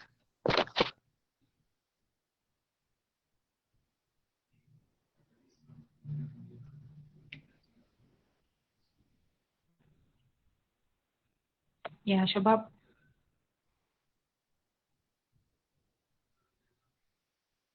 أي سؤال في الacute appendicitis؟ لا. واضح يا أوكي دكتور. تمام.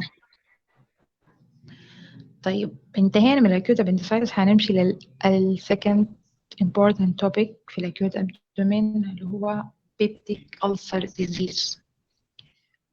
خلاص. هم اثنين طبعا، الجودينال ulcer والجاستريك ulcer. هنتكلم أول حاجة عن الجودينال ulcer.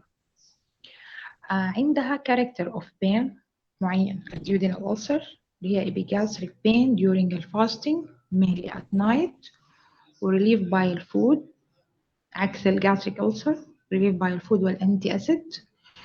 relapsing and remit back pain.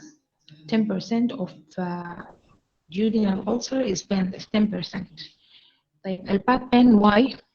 ليه الناس اللي عندهم duodenal ulcer بيكون عندهم باك بين؟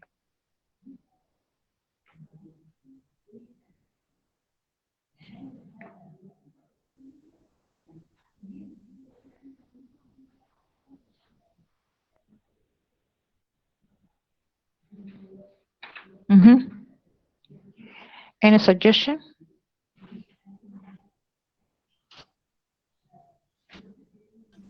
عشان في الامبريولوجي.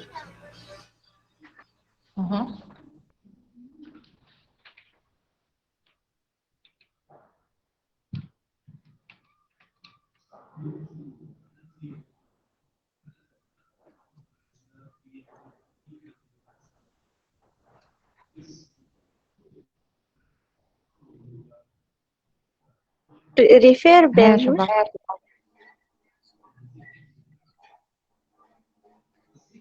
البين بيحصل له ريفير للباك. بقول لك عشان شنو نقول. طيب penetrating posterior ulcer of the duodenum بيحصل لها penetration to the back. خلاص. فالinflammatory fluid دي بتعمل inflammation و constant pain في الاريا دي. بعد كده بيحصل زي ما قلتوا radiation of the pain to the back.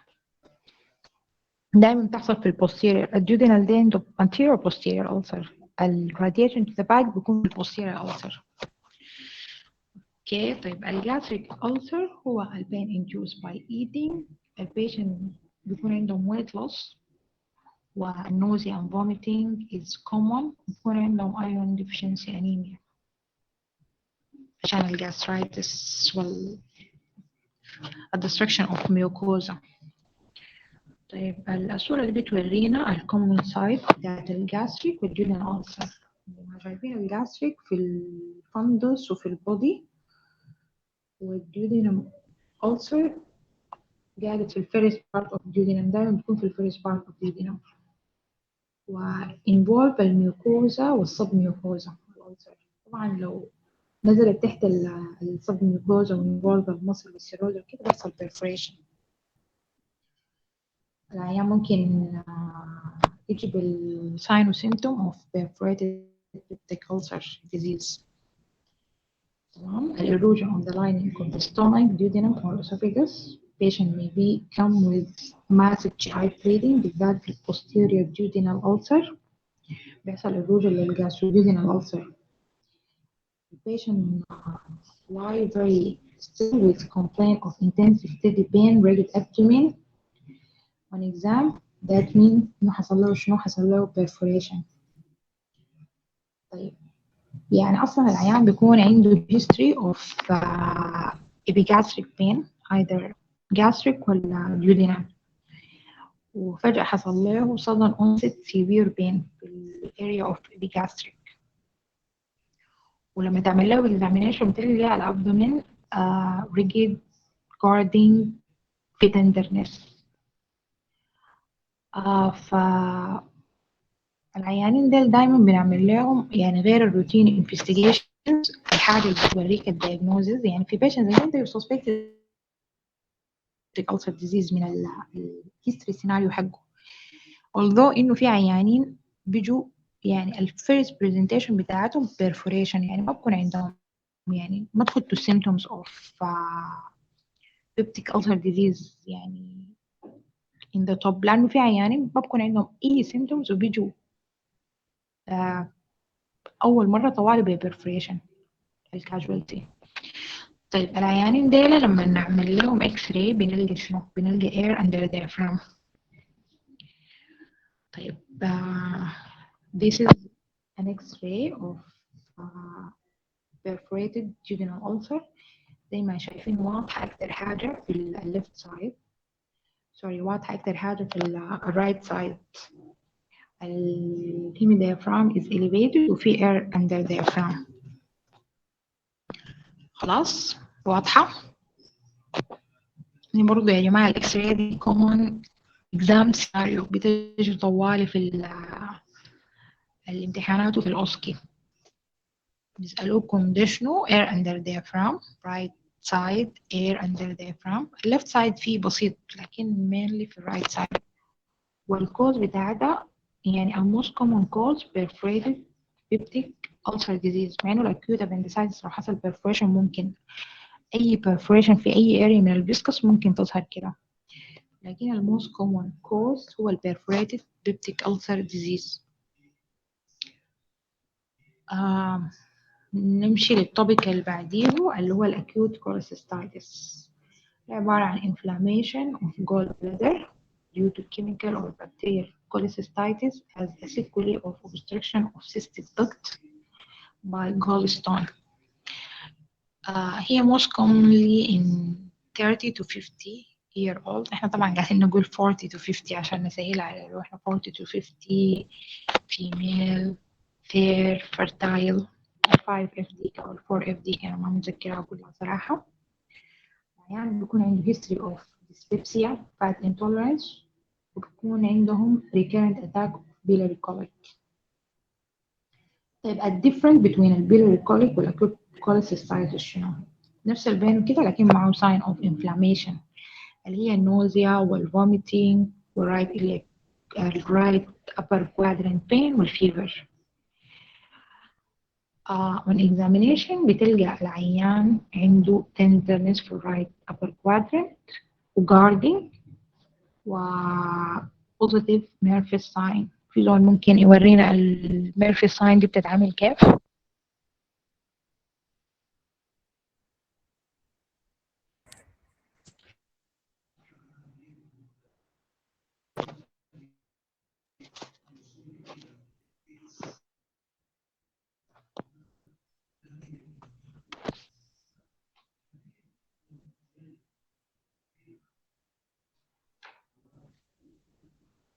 يا شباب البوزيتيف ميرفي ساين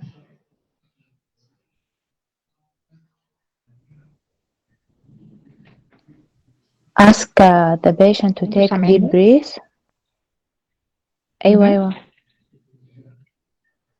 طيب ask the patient to take deep breath بعدين بيكون تقريبا في بين مع الانسبيريشن. طيب انت you ask a patient to take deep breathing بتعمل شنو؟ palpate. والعيان شنو؟ بتعمل deep palpation في الحتة بتاعت ال right upper quadrant أو الحتة بتاعت أيوة. الجول بلادر fundus صح؟ فالعيان لما أيوة ياخد صح. deep breath الجول بلادر بتجي طالعة عليه فوق صح؟ وانت لما تعمل deep أيوة. palpation you will palpate صح الفندس of gall bladder والبرايتال peritoneum والحتة بتاعت الانفلاميشن دي كلها. أيوة. فعشان كده حصل severe pain أيوة. والعيان بيعمل fracture breathing بتاعه. تمام؟ أيوة. دي أيوة. nerve. اوكي تمام.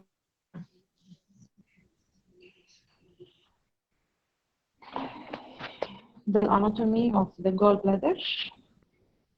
خلاص دي الجول والcystic duct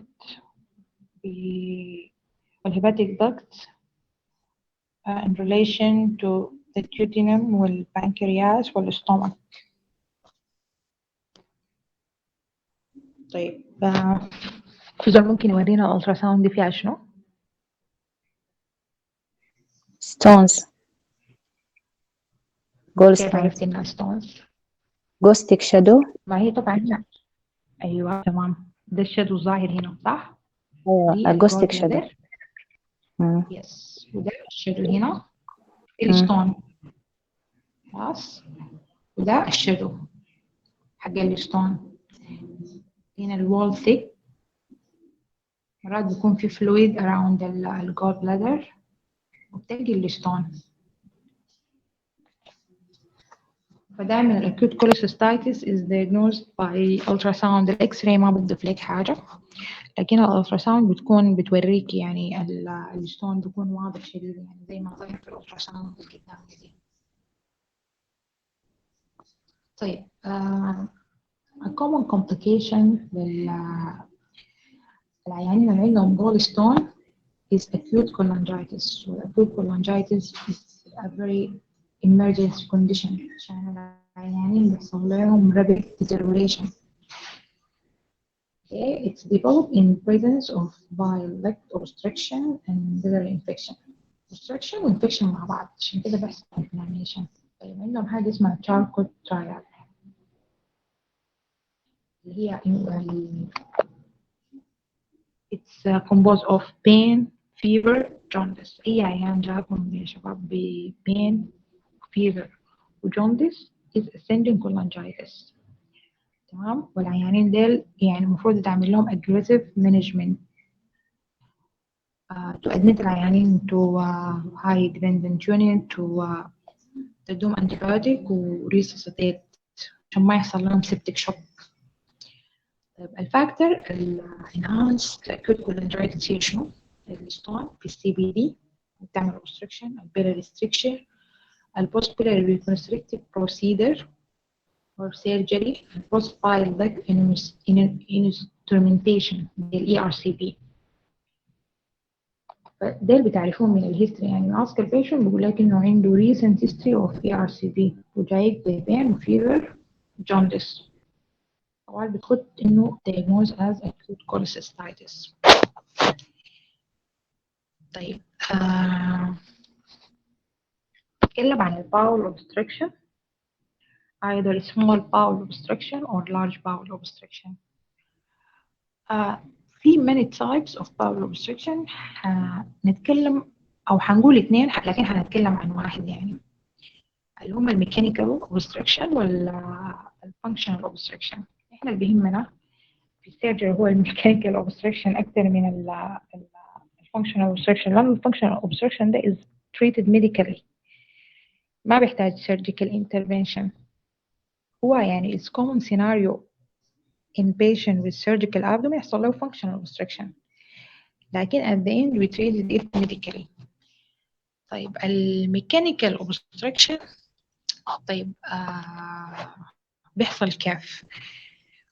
هو يا إما يكون الobstruction ده من وين؟ يا إما from outside تمام اسمه extrinsic obstruction أو from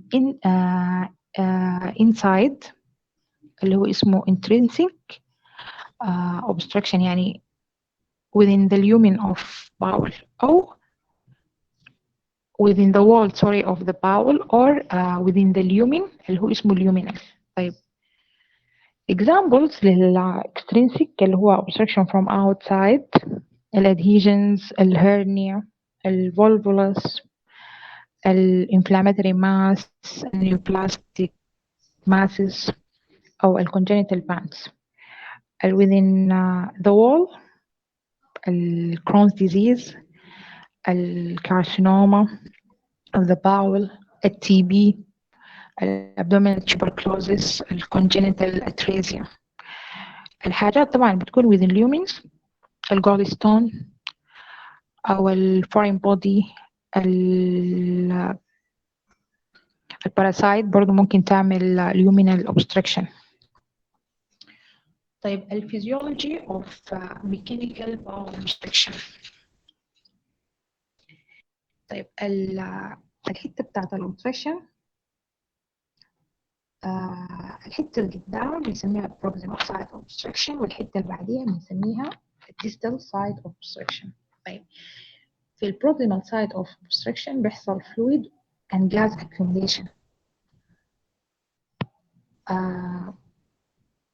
في الحتة اللي behind the obstruction بيحصل fluid and gas accumulation وبيحصل proximal bowel dilatation.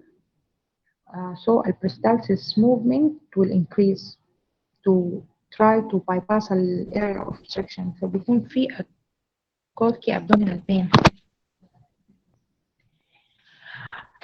بعد شوية بيحصل protective mechanism بيحصل inhibition of motor activity. Then strangulation is caused by increased intraluminal pressure or by vagal occlusion by obstructed lesion.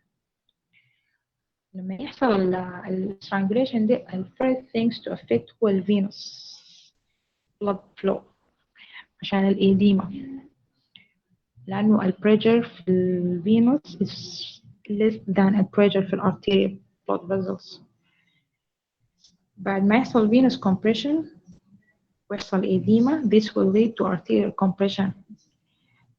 حصل arterial compression معناته حصل cut off of blood so ischemia will happen بيحصل intestine necrosis و at the end بيحصل perforation. ده السيناريو of mechanical bowel obstruction. تمام يعني at the end بيحصل perforation كيف. طيب cardinal sign of mechanical bowel obstruction as ما احنا بنتكلم طبعا أكيد acute abdominal pain يكون at the first colicky بعدين بيبقى constant. Why the pain become constant? This will indicate what?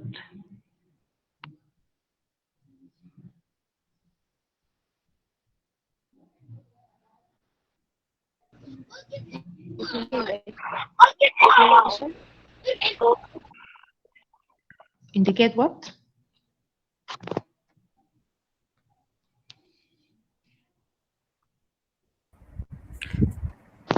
ممكن تعيد السؤال يا دكتورة؟ البين at the start في mechanical bowel obstruction بيكون colicky تمام abdominal pain بعدين بيبقى constant يعني if not treated بيبقى constant pain. ف this indicate what إنه حصل شنو؟ strangulation. أيوة strangulation ischemia and بعد كده ممكن يحصل شنو perforation. عشان كده الحاجة دي very important لما انت يعني العيانين اللي بيجوا ب mechanical bowel obstruction بنحطهم في conservative management. We try to rest الباول و we will observe the patient. فإذا البين اتحول من colicky abdominal pain ل constant معناته شنو حصل strangulation وإسكيميا وممكن يحصل perforation. فعشان كده احنا العيانين ديلا طوالي هندخلهم شنو emergency laparotomy عشان لو ما حصل perforation نلحق قبل ما تحصل to try to overcome ال area of obstruction. تمام. طيب location of the pain according to embryological origin of the gut. ده أول حاجة ال first cardinal symptoms هو البين. الثاني حاجة اللي هو الديستنشن. الديستنشن طبعا بيكون more في large bowel obstruction more than ال small bowel obstruction، لأنه small bowel obstruction دايما العيان بيجي ب vomiting، فعشان كده ما بيحصل لهم distension كتير. تاني حاجة ال large bowel obstruction بيكون في ال ileocecal valve. فالإليوسيكال valve لما يكون competent بيقوم بيقفل، يعني بيعمل زي اللوب close close loop obstruction، عشان كده بيحصل more distension. vomiting more with proximal obstruction small bowel initially بيكون gastric و upper intestinal content. Then if intestinal strangulation and bacterial of growth happen بيبقى effortless feculent vomiting. تمام كده اتكلمنا عن البين والvomiting. الحالة الثانية الكونستيبيشن. سوري اتكلمنا عن الvomiting والبين والديستنشن. الحالة الرابعة الكونستيبيشن.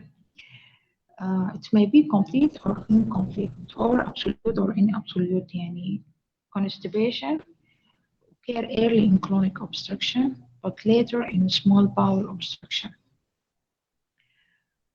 عشان يعني نعرف إنه الobstruction ده complete or not complete you ask a patient about إنه هو pus feces or flatus or not. في حاجة very very important لما نتكلم عن constipation هو ال digital rectal examination. أي عيان جاي ب bowel obstruction أو acute abdomen you should do a digital rectal examination. very important a digital rectal examination ودايما الناس they miss it. يعني الخواجات بيقول لك ال only contraindication انك تعمل digital rectal examination يا اما ما عندك finger يا اما العيان ما عنده اي نص، فعشان كده شو it's very important. هنتكلم شوية عن small bowel obstruction. جبال أنا كان قلت الكلام ده إنه دايما small bowel obstruction بيكون العيان عنده previous surgery وإنها هي commonly due to adhesions. خلاص العيان بيجي ب intermittent colic abdominal pain mild distension و exaggerated bowel sound. طيب في diagnosis of bowel obstruction أهم investigation هي ال X-ray. 60% of cases will be confirmed by X-ray. طيب how to differentiate ال small bowel obstruction من ال large bowel obstruction. تمام ال small bowel obstruction أول حاجة هنشوف X-ray بعد شوية بعد الكلام ده بيكون اللوب سنتر في السنتر of abdomen وبيكون في حاجة اسمها valvi conviti. الvalvi conviti دي عبارة عن transverse diameter of the gut، يعني هي والtransverse the diameter of the gut بتكون على طول الباول بتكون ظاهرة في الإكس راي. الدايمتر بتاع الباول ذاته بيكون more than 5 centimeter لكن less than 10 centimeter. في اللارج باول الباول بتكون قاعدة في البريفري. الفيتشرز بتاعت الباول بتكون في حاجة اسمها haustration أو haustry اللي هي incomplete transverse the gut. الدايمتر بيكون more than 10 سنتيمتر. طيب هنا واضح إنه دي small bowel obstruction اللي هي هنا ده الباول لوب قاعدة في السنتر of the abdomen. تمام ودي الفالفي convin اللي هي عبارة عن شنو شايفين هنا الخضة مواصل along the loop of the bowel. تمام الدايمتر ده more than 5 centimeter لكن less than 10 centimeter بيكون. in contrast في ال large bowel obstruction ده القولون قاعد في البريفر. تمام الهاوستريشن هنا واضحة هنا يعني قط في الحتة دي ما عاملة ترانسفيرس زي السمول باول ما along كل اليومين واضحة صح؟ والثاني حاجة الدايمتر large more than 10 سنتيمتر كبير. طيب a CT scan is better than plain film to detect a high rate of bowel obstruction. 95% will be detected by a CT. قلنا ال X-ray 60%. ال CT بتعمل لك 95%. The CT scan also give more information that might not be seen in the plain film. For example السكيميك باول عندها features معينة بتكون ظاهرة في السي تي. السكيميك باول ما بتكون ظاهرة لك في الإكس راي، فبتديك more information about the pathologist. طيب التوبيك الأخير هو أنا في رأيي very important topic acute pancreatitis، لأنه دايما شباب we miss the patient with acute pancreatitis. الكلام ده إيبن على صعيد الريجسترار، دايما الزول ما بكت في راسه acute pancreatitis، عشان كده دايما العيان بيجي وبتعمل investigation بتكون ناسي إنه العيان ده ممكن يكون عنده acute pancreatitis. فلو ما أنت خدتها في راسك في أي acute abdomen ما حتتذكرها وما حتعمل investigation عشان to reach a diagnosis. خلاص؟ طيب acute pancreatitis هي acute inflammation of pancreas typically presenting with abdominal pain, rise pancreatic enzyme in ده الصورة اللي بتورينا ده البنكرياس، الهيد والتيل والبودي اوف بنكرياس اللي هو قاعد في السنتر اوف ذا abdomen، والبين دايما بيكون epigastric pain. الكاركتر بتاع البين acute pancreatitis او السيناريو اللي بيجيبوه العيان typical يعني بيجي بسudden severe sudden onset severe abdominal epigastric pain radiated to the back, relieved by leaning forward. والبين بيكون constant ما بيكون كوركي abdominal pain. فدي very important to note in the history of patient of acute pancreatitis. طيب الكوزز بتاعت acute pancreatitis هي شنو؟ الابريفيشن ده get match بتوريك هي شنو، يعني أي letter عنده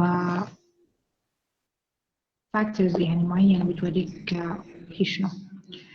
طيب أول حاجة get G هي refer to gallstone and biliary tract disease represent 40%. E for ethanol or alcohol derivative drink 40%. يعني 80% of causes of acute pancreatitis is gallstone وإيثانول. طبعا في developed area الإيثانول is number one. While in the developing countries like here in Sudan gallstone هو number one. Okay. T for toxin and drug. Drug like الستيرويد، الثازايد، الديوريتيك، الاستروجين، الأتاتيوبرين.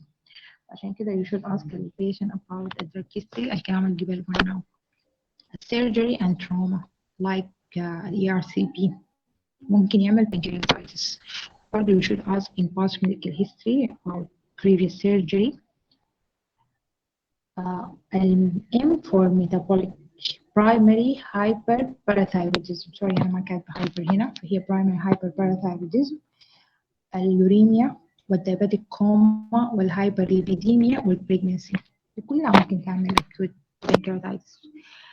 البريجنسي is very important إنك تتذكر إنه البريجنسي بيعمل acute pancreatitis، لأنه في كمية من العيانين بيجوا بإبيجاستريك pain يكونوا pregnant و they are treated as إنهم gastritis بدهم pantoprazole و they forget to think about the acute pancreatitis. طيب autoimmune and inherited disease برضو ال S for snake bite و infection. recent history of عيان جاو مم وجدان بإبيجاستريك pain you should think about acute pancreatitis. ال H for hypothermia. D for duodenal obstruction.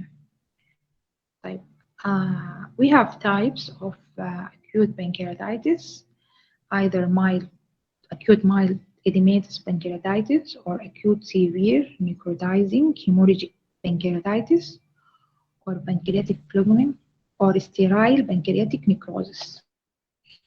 طيب a clinical feature of acute pancreatitis either local or systemic.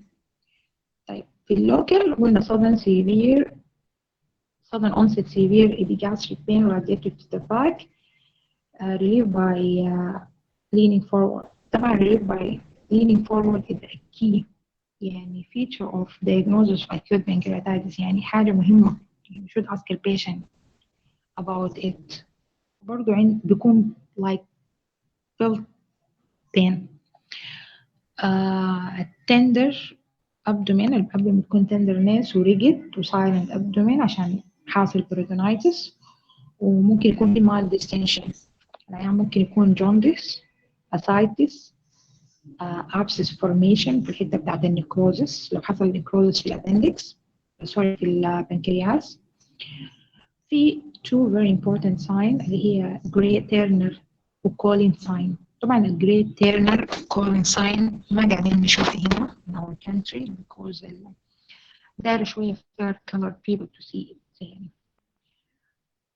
هي بتجي مع الهيموراجيك بانكرياتايتس بيكون حاصل extravasation of blood في الانترابروتونيوم region. الكولين sign بتكون around the appendix around the umbilicus هنا الكولون. التيرنر بتكون قاعدة في البريفرال في اللمبر regions. خلاص هنا واضحة في الصورة دي. This is the colon sign and this is Turner sign. طيب قلنا الكلينيكال فيتشر يا اما لوكال يا اما سيستميك. السيستميك العيان ممكن يجي بشوك. Why? Due to retroperitoneal loss and vasoactive substance released from pancreas. ممكن يجي ب respiratory failure due to ARDS, acute respiratory adult syndromes أو distress syndrome sorry and effusion. ممكن يحصل له bilateral pleural effusion. ممكن يجي ب renal failure due hypovolemia and direct effect of enzyme to the kidney. ممكن يجي ب metabolic change hypocalcemia hypoglycemia hypomagnesemia. hypocalcemia بيكون عشان الكالسيوم بيحصل له subnification في البنكرياس. دائما بيكون مع chronic pancreatitis more than acute pancreatitis. الانفستيجيشن بتعمل روتين investigation اللي هم CBC واليورين انكترولايت LFT. بتعمل الالبيومين بتلقاه لو عشان بيحصل له بايندينج مع الكالسيوم. الجلوكوز ليفل بتعمل السيروم اميليز بيكون more than 1000 unit.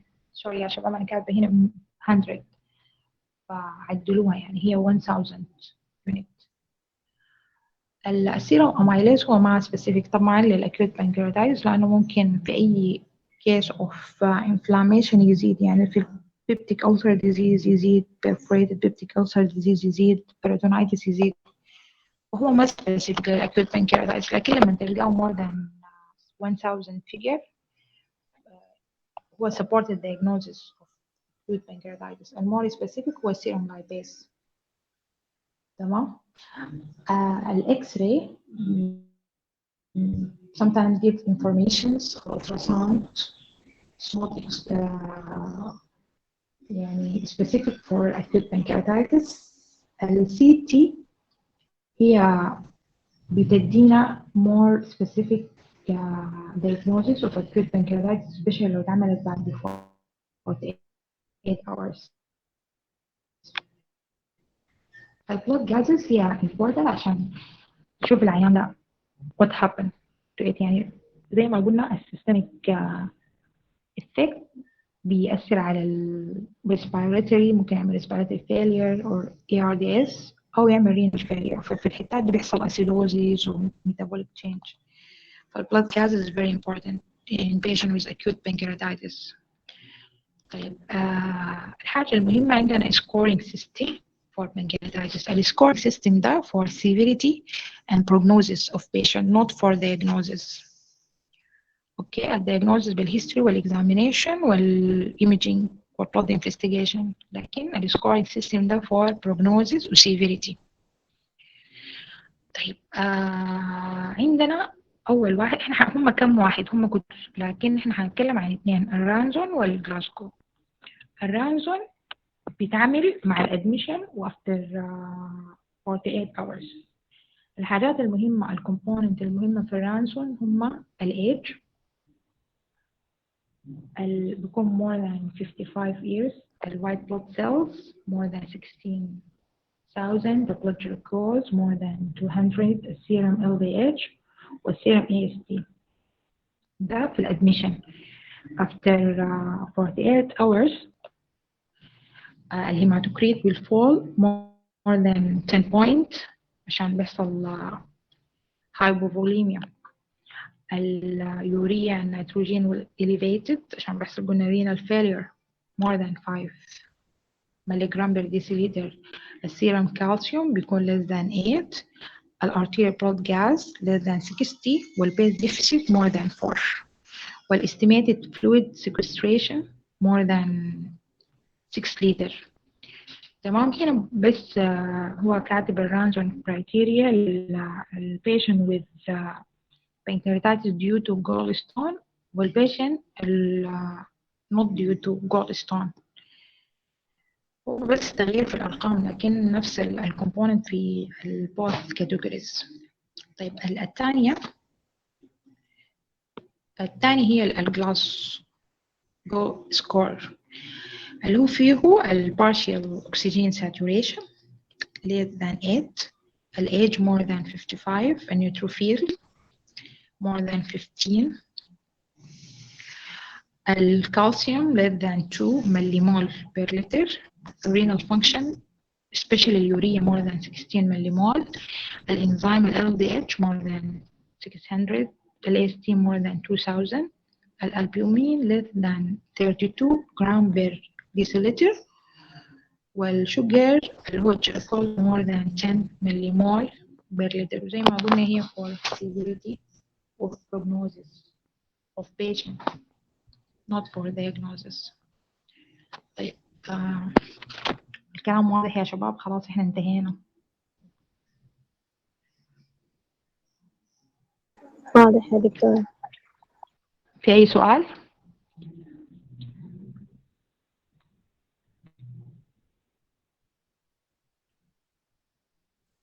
يا دكتورة معلش حسأل عن الأبنديسايتس، يعني sorry for asking late، لكن عايزة أسأل المانجمنت للبريجننت lady with appendicitis. المانجمنت from the start انك تاخدي good history يعني. تمام. هو طبعا البين ما بيكون typical pain يعني pre umbilical radiated right electrode، دايما بيكونوا جايين برايت upper quadrant pain. بعد كده باقي حاجات النوزي والفوميتنج associated to the pain.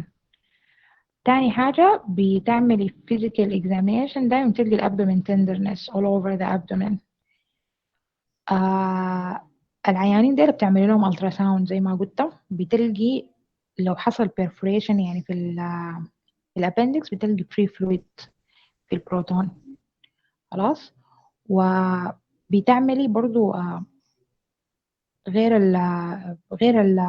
الالتراساوند، غير الفري فلويد، لو حصل perforation بتوريك الابندكس ذاتها يعني بتكون inflamed وطول وإديماتوس. فالالتراساوند بتوريكي في العيانين البريجننت انه هي acute appendicitis ولا لا. بعد كده التريتمنت لو هي appendix for appendectomy بتشيل لهم الابندكس، وبتعملي طبعا كل ناس الأوبسنجايني عشان to attend الأوبريشن، لأنه أغلبية العيانين دول بيحصل لهم لو كان بالذات في الإيرلي ترايمستر بيحصل لهم abortion، أو لو في الليت ترايمستر بيحصل لهم triggering للليبر. ف you should attend الأوبريشن by gyne and obs doctor، obs and gyne doctor. تمام. تمام، شكرا يا دكتور. طيب أي سؤال ثاني؟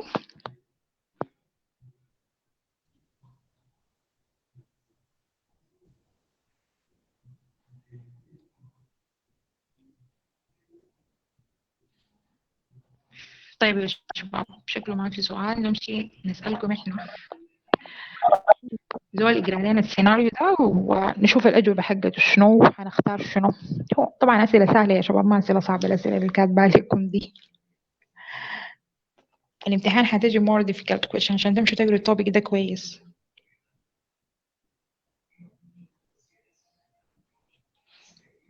زول يقرأ علينا السيناريو ده، ورينا الانسر حتكون شنو. أنا حاقرا يا دام. أقري فورت. أقري بصوت عالي يعني مشكلة. Okay. 45 years old male present with severe abdominal pain, which is worse with movement. He has fever, tachycardia, tachypnea, and narrow pulse pressure. There is a guarding and rebound tenderness in the right lower quadrant. Which of the following is the most likely diagnosis? احنا نحلينا من نفسي قبل أول حاجة هو عمره 45 سنة. أجوبة لكن كده يقولوا قبل ما نشوف الأجوبة شنو. هاي جامع سيفير من البين مع الموفمنت بيزيد. مع الموفمنت دي قبل احنا قلناها صح؟ عنده فيفر تاكيكارديا وتاكيبنيا ونورو بالس بريشر. عنده جاردينج وريباوند تندرنس is right lower quadrant. Digit suggest إنه يكون عنده appendicitis. Which of the following؟ نشوف الخيارات. طيب perforated appendicitis ولا acute perforated appendicitis ولا perforated gallbladder ولا ruptured diverticulum. perforated appendicitis.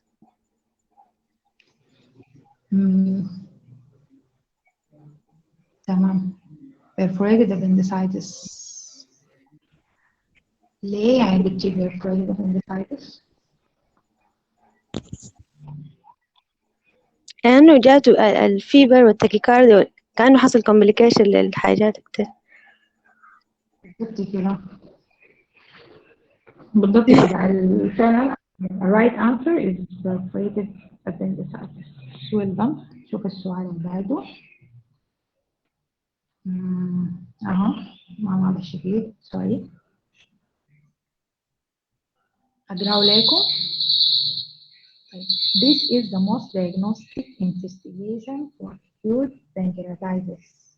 هل السيرم LDH ولا السيرم amylase ولا السيرم lipase ولا السيرم B-iso amylase؟ Which one؟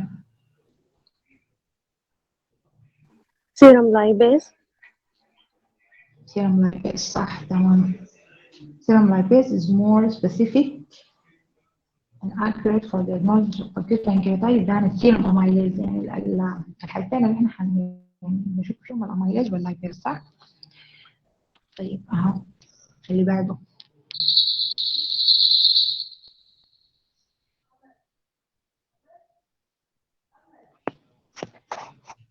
دول اقرا لنا السيناريو.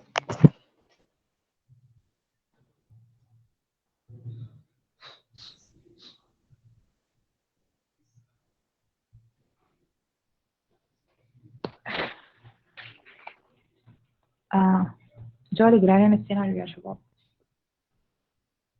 طيب هقرأه 64 years old male patient percent بس ولا فيها حاجة دي؟ أنا patient. هي دي complain of Okay, complain of recurrent upper abdominal discomfort after meals. In last 4 to 5 days he couldn't tolerate food and then become agonizing. Last night he developed fever, chills, and he found to be jaundice. Differential diagnosis. طيب ممكن تدينا diagnosis قبل الديفرنشال abdominal discomfort after meal. Gastric ulcer. No.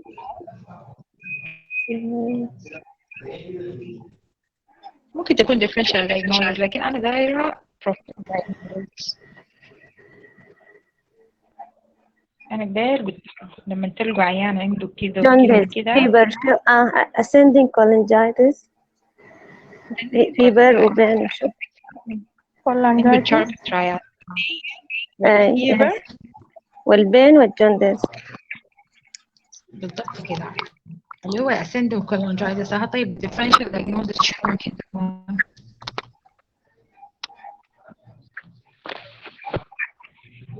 ممكن تكون بيبتيك ألسر ديزيز زي ما قلتي. ثاني ممكن تكون شنو؟ cholecystitis, acute cholecystitis. acute cholecystitis هيماريز syndrome يعني stone impacted في الهارت ما عندنا jaundice عشان الجوندس برضه ممكن. ثاني شنو؟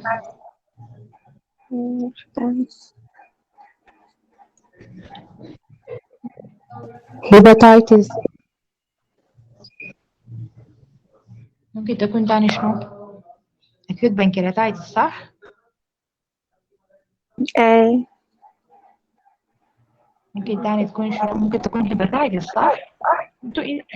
الواحد دائما يفكر في الاناتومي الحته اللي جايه شنو وبعد كده يشوف السيمتومز اللي جايبها يعني واكوردنج لا يعمل ادجستمنت. تمام؟ duodenal ulcer ما perforated peptic ulcer يعني as general acute cholecystitis, hepatitis, acute pancreatitis وascending cholangitis. ده top differential diagnosis of this patient. Okay. Thank you a lot يا شباب وكده احنا انتهينا. Keep calm and trust your surgeon. شكرا لك يا دكتورة جزاك الله خير ما قصرت. شكرا يا دكتورة.